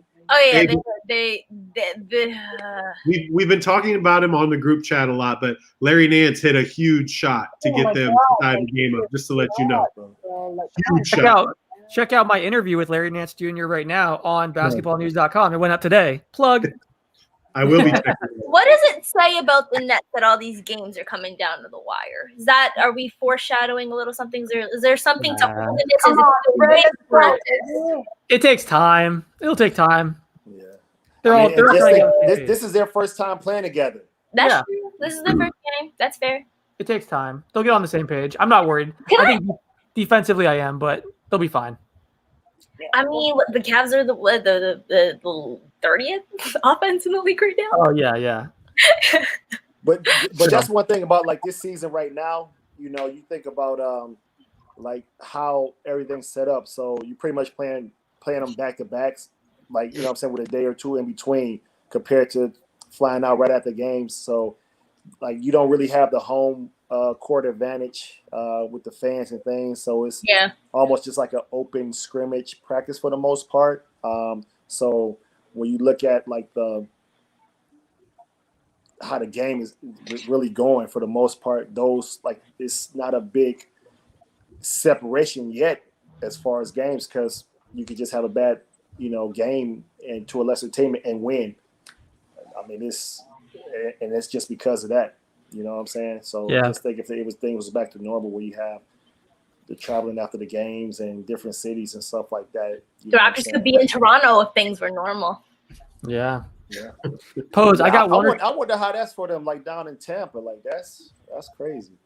There's some guys that are still living in the hotel. Like they don't have an apartment or anything yet. Like they're literally in a hotel. Like you see that after guys get traded, where they stay in a hotel for 60 days or whatever. But to be there, like, and have that as the plan long term for the whole season, that's got to be tough. So my thing is, does the Raptors take care of that? Like, if they don't want to find a place, like, I was wondering that too. In a hotel, like, is it just the teams taking care of it? I believe I'm so. gonna have to get back to you guys on this. Yeah, please do, because I want to say after a trade, the team is allowed to cover it for 90 days. So the guy has like a time to find a place or whatever. I don't know what it is like with this season, but yeah, Kelsey, definitely find out because I'm curious. Ask around. They haven't like fully. I guess the second half of the season hasn't been released, but they're more than likely going to be still in Tampa. So, I wonder. Yeah, I'm not sure. Like, why would guys then sign for 6 months? Anyone that I've to, they've gotten a place, but I know some guys are still in the hotel. Yeah. Lower end of the pay scale. Why would you go rent something when you don't have any money? Right. I wouldn't. I don't know. It might be slim pickings down there in Tampa anyway, but I don't think they're buying anything. And just think you have 15, and plus you got the coaching staff and just front office people. Like, you have to find a place to live. So I don't know. Yeah. Paul Watson Jr. has been staying with me. I didn't tell you that, Kelsey, but he's actually in my guest room right now. So how jealous are you? That's why he hasn't gotten any minutes. No, he's in an apartment. Okay, gotcha. Pose, I got nice try though. You're like, no, I know my Paul Watson Jr. facts. Don't try me. I want to know, Pose, favorite teammate to party with. I was gonna say that. Damn it, that was my question. Ooh. He hasn't had any parties with the basketball news teammates yet. So he doesn't I mean, it's obviously me once we party together, but like until then. I think I know the answer based on I know the answer based on your podcast with him, but I have a few. I have a few. Let's hear him. Will any guy be upset by not hearing his name be called by you right now? They might be upset if they hear it. They might be happy as hell. Like, I know. Yeah. Don't get me in trouble. Don't expose anybody. Listen, at the end of the day, like, I mean, the way we did it, we won. So if we didn't win and we partied like that, it was crazy. But I would just say, the Heat team to a degree. Yeah. He's playing it cool. Because it's funny, and they used to call us the Heatos, and because everywhere we went, there was a party. Well, it was a meeting, and so therefore, we had to meet in every city. So and that's pretty much everywhere we went. But I have, outside of that team, it's other, it's some other people that, just probably had a good time, between dinner and just, we had a great time. Here's a better way to real quick. When Antoine Walker was on your podcast, the Postcast, you guys started talking about some of your party stories, and they were fantastic. So I just want to mention that anyone who is curious about Posey's past life as a partier on South Beach, like the story about you guys going head to head with Sean Merriman, the NFL star, and like buying bottles back and forth and like competing to see who could buy the most bottles is an amazing story. And there were a few of those on that. Like Antoine was just saying whatever on that podcast, and I was cracking up. Like he did not have a filter that day, and it was amazing. So check out that episode. It's good stuff. Yeah, it's good stuff, and I'm glad he just stuck to that story because it was plenty. Kyrie's throwing nothing but bricks right now, just to say. He's been throwing 0 for 3. Well, the Raptors are throwing on the bricks right now too. 0 for 3. Sexton's huge in this game, by the way. Yeah, Sexton's been playing amazing, man. He's been awesome. What's going on? He wearing Kyrie number. He was playing. I think. So right now, he just hit a freaking another one. Sexton just hit another one. He's 134. So Sexton right now has 31. Oh no, Sexton has 34 points, 4 assists, 4 rebounds, 2 steals, and a block. He has, and then KD's got 36, 11, and 7, and 4 blocks. KD has 4 blocks. Yeah, he's their best defensive player. He's their center.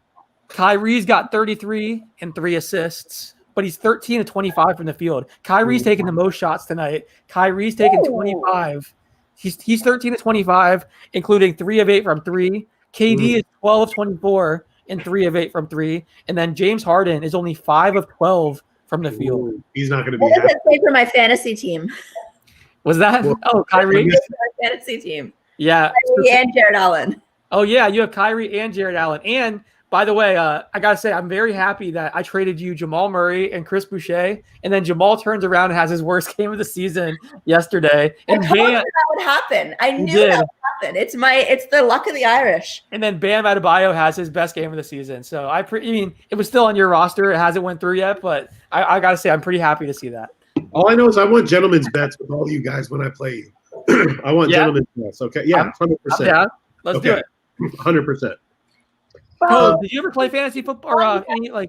Nah, it's too much. That's too much for me. I ain't on that. Was fantasy basketball that? I mean, when you were playing, did fans hit you up at all about like fantasy basketball and how you were helping their team or whatever, or was it not that big then? I feel like it wasn't that big. I don't think it was that big. No. Yeah, no, I'm just curious. Not yet. Now with like daily fantasy, especially where people are winning, hundreds of thousands of dollars, it's like the stakes are high. I know a lot of players now don't like it because Sexton just hit another 3 with KD in his grill. I know you are a heavy fire, yo. Not Dude, this is doing Sexland coming out party. Fire. I'm behind you. Oh, I'm so sorry, Iman.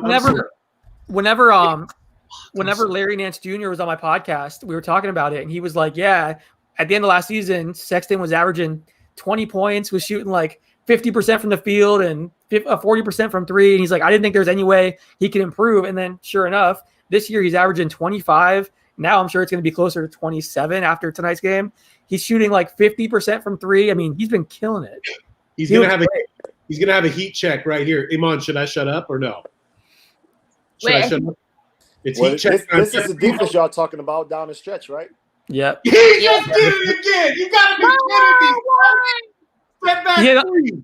Another 3? Ooh. Another 3. Jeff Green in his grill. Son. Wow.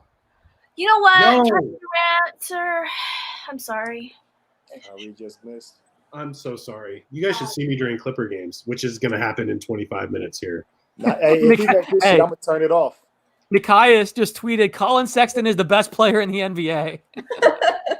Hey, this game's over. So this is a wrap. Over. Double OT. Cleveland's going to get. What a win. It's the leap that was expected of Colin Sexton, though, right?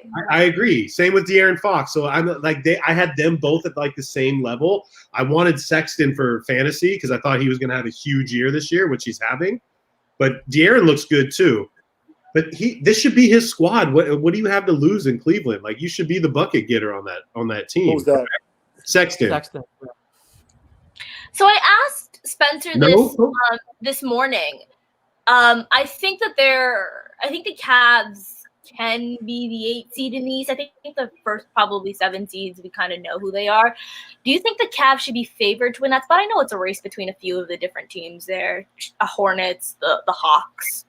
Is that part of the play-in games?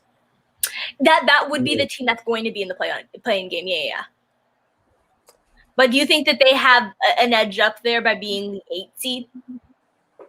Well, I just think how the season's going for real. Like, every team really has a chance, like, with the play-in games, and just how, like I said, like the road travel and the fans, like that's a big factor for in a lot of the cases with some of the teams. You know what I'm saying? So right now it's still like a defensive team. Do you believe in that? Like, they can keep this up enough to be competitive in every game, like we're seeing right now? I mean, I think they can. Like I said, it's just a whole different element now, and just it's I'll probably say less distractions for the most part. But you know, if he's playing like this, shit, they look damn good tonight right now. So 42. Do you think that as fans, I guess, because that we're underrating just how different this season is because there are no fans in the arena, because it's this strange, weird year? Do you think we're underrating how wild these outcomes can be? I mean, some of them are close, and then some of you had like not too many blowouts, but it's just you see the separations. A couple of 50-point games already, 50-point losses.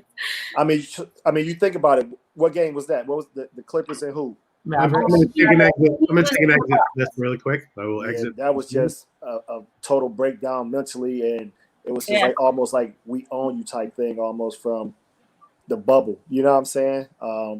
But at the end of the day, I just still think most players, like, even you say Kyrie, you know what I'm saying, he missed a few shots here and there in Cleveland. I'm sure the whole building would have been on his head, you know what I'm saying, yelling and things like that. And so now you have, during the course of the game, you know, that's how guys get texts and get kicked out and things like that. So it's a little different, you know what I'm saying, somebody constantly on your neck booing you and you suck right now, you know what I'm saying, you missing all these shots during the road, KD, you know what I'm saying, or just commenting about their big three now, you know what I'm saying? So that, you know, when you don't have that, it's you can sort of play freely and loose. So I mean, we'll see.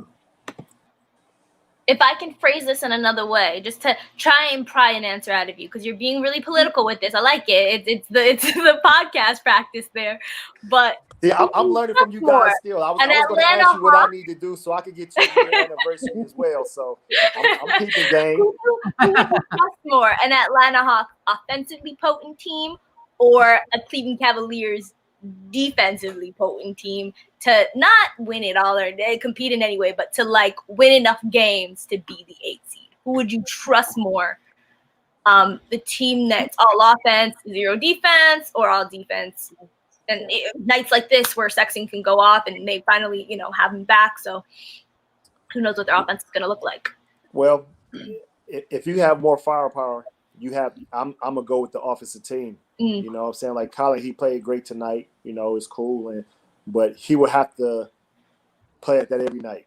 And we talked about earlier about those guys is only, you know, special guys that's going to bring it every night. You know what you're going to get from that guy. You know what I'm saying? Like he would have to be that guy for that period of time or just, you know, to get them to, you know what I'm saying, to the playoffs or the little play-in games and things like that. But if you just look at like a Brooklyn team, like if you have more firepower at the end of the day, and that's always a threat. Yeah. So you can play good defense, but those guys are, you know, they bucket getters and they're going to find a way to put the ball in the hole. And just not one player. You have 3 players with the opportunity to do so.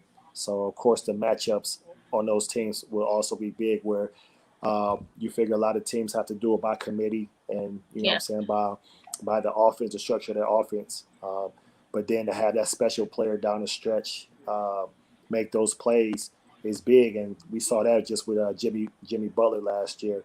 You know, you look at that Heat team. You know, solid foundation across the board. They do a lot of things by committee. You know, scoring, and everybody benefits from it. But late in the game, what they do, they went to Jimmy Butler, and he either scored or he made the play to get them a great shot. So you have to have that player on your team as well. What did you think of the Heat last season when they signed Jimmy Butler and before the finals run and everything? Because everyone that I talked to, I said the Heat were going to come out of the East, and nobody believed me, and everybody laughed at me. What did you think? I mean, I was a little surprised. Like I said, even playing there, like I know the culture, I know what they're going to put out there on the floor, but I didn't see that dominant score. That person that could really take over the game like Jimmy did at the time. And like I said, I give him credit because I didn't expect that from him. I knew he played hard, he was tough, and he fit right into that Miami culture. But like I said before, they do it by committee. But down the stretch, you know what I'm saying, like they put the ball in Jimmy's hand and he showed what he was able to do without just having that dominant D-Wade type player or LeBron player, you know what I'm saying, like when he was there, you know what I'm saying? So they did a great job of getting him to that point where, you know, he was the closer where, like I say, he either scored or he was making a play to put him in a great situation to score. So here, I got some stats for you guys. Really quick. So Kevin Durant, James Harden, and Kyrie Irving combined for 96 points, 24 rebounds, 23 assists, 9 threes, 7 blocks, and 4 steals. And they shot 49.3 from the field, 39.1% from the free throw line, from 3-point range, and then 87.5% from the free throw line in their first game together. And lost with an L. All that. Unbelievable. I got to get to this Clipper game. So I have to watch this game, but I wanted to say something really quick. First of all, this was awesome. Second of all, Dishes and Dimes, congratulations on a year. Like, I completely know, I'm 4 years into this. I know how hard it is to stay consistent and build brands and create culture and get fans to listen. I know how hard it is. You guys are doing a great job. You're awesome. Keep doing it. I'm thankful that you guys allow me in your rooms, even though you sent me down to the G League in the beginning of the show, which is okay. I should always be in the starting. It's okay. I took one for the team. I wanted everybody to be happy. I wanted to talk to Jose. I took 4 years of Spanish. I had a whole Spanish thing. I did. I had a whole. I swear to God, I had a whole Spanish thing set up, but it's all good. Rosetta Stone. Excuse me, Senora Rivera, 4 years with Senora Rivera, okay? I was very fluent in Espanol, just to let you know. Posey, if you're not on my show soon, I'm going to be pissed. Iman, if I'm not on your Clipper show, I'm going to be pissed. My Clipper can we just make something happen? Hey, just think the morning show when we have the Clipper. What happened? I thought you were coming, bro. I had you all set up, dude. I set up the whole guest room for you, dog. Hey, but for real, I'm very proud of you girls, and I just hope you guys continue it. And you're awesome, and keep doing what you do. Okay. Thank you. All right. All right, Clips. I'll see you guys soon. Posey, I'm getting you on the Clippers playing? We're playing Sacramento. We're about to whoop that ass real quick. Just Have fun with that. Damn it. Sorry, I'm going to jinx them. I always jinx my squad. All right. We love it. Hey, peace and love, guys. Thank you. Bye. This is what we're here for. I never know how to leave the room. I just tried. Sorry. That was good. One more time. Leave the studio. No, but ladies, like I said, congrats on on a year. What advice would y'all like to share with me so I can get to a year and the do's and the don'ts and what should I look forward to? And the crazy thing about it is also as far as getting guests. And so I'm not a harassing type person, right? So I asked you a couple of times and I ain't about to keep bugging somebody, you know what I'm saying? So I'm trying to get over that, you know what I'm saying? A little be more assertive and aggressive. Like, yo, listen, I'm here. You know what I'm saying? You're going to come on my show fucking one day or some shit like that. But that's for myself, that's something I'm trying to do better. But advice you get? Just be yourself. There's so many podcasts that are, cookie cutter generic podcasts. I think what made us successful is that we were very unapologetically us. And if you can be unapologetically yourself, then you'll be successful as well. So it's funny that but it's crazy because I'm not, I wasn't a big talker, speaker, nothing like that. So I'm chilling in the background. I listen, I speak, from time to time, but now I have to sort of. But that's good because because I had to say something. I just sit back like, yeah. But you give your guests the platform, and you get to tell their stories, and you allow them to tell their own stories from a different perspective. That you've been on the opposite side of the media, so the questions that you're asked all the time. What questions you hate answering all the time. What questions you like.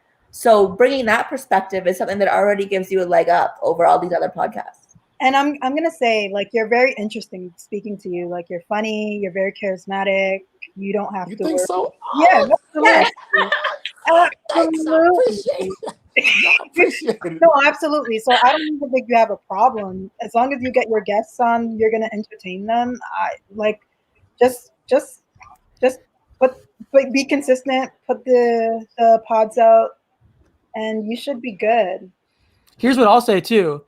The relationship that you have with your guest is nothing. It's something that none of us in this room can duplicate. So I could have, you've had Ray Allen, Antoine Walker, you've had so many great guests on your podcast. If I had Ray Allen on my podcast, there's no way I could have that same conversation because we haven't played together. You guys are brothers and you have that bond. So the way that Ray opens up to you and the stories that you guys just immediately, reminisce about and bring up, like that, I think is the biggest strength, the fact that you have that relationship. And I know part of that, like, you don't want to bug your, certain guys, and you got to be careful with, you want to make sure that's your guy. So, I mean, you're going to be careful not to say anything wrong or whatever. But I think that's the coolest part, just as someone that's watching, as a fan, just watching the dynamic between you guys, because you see, and especially like some of the stuff you've done recently where you had on you, Antoine Walker, Kendrick Perkins, and Atan Thomas. It's like a locker room type vibe where I feel like I'm getting this chance to see, what it's like behind the scenes when you guys are just hanging out, talking hoops, talking about random topics. So I think that's the biggest thing too. Like, going back to like being yourself. Yeah, it's such it's so much fun to watch because we don't, I could interview someone and it ends up being like a media player conversation. Yeah. You guys are like player to player, brother to brother, and that's really cool, I think. I think that's definitely, even like looking at Dishes and Dimes, I think part of it is the chemistry that we have with each other, where we're able to joke and kind of laugh and make fun of each other. And I think like the relationship that you have with players is something that like we're all interested in. Like we're basketball fans. We never get to see that other side.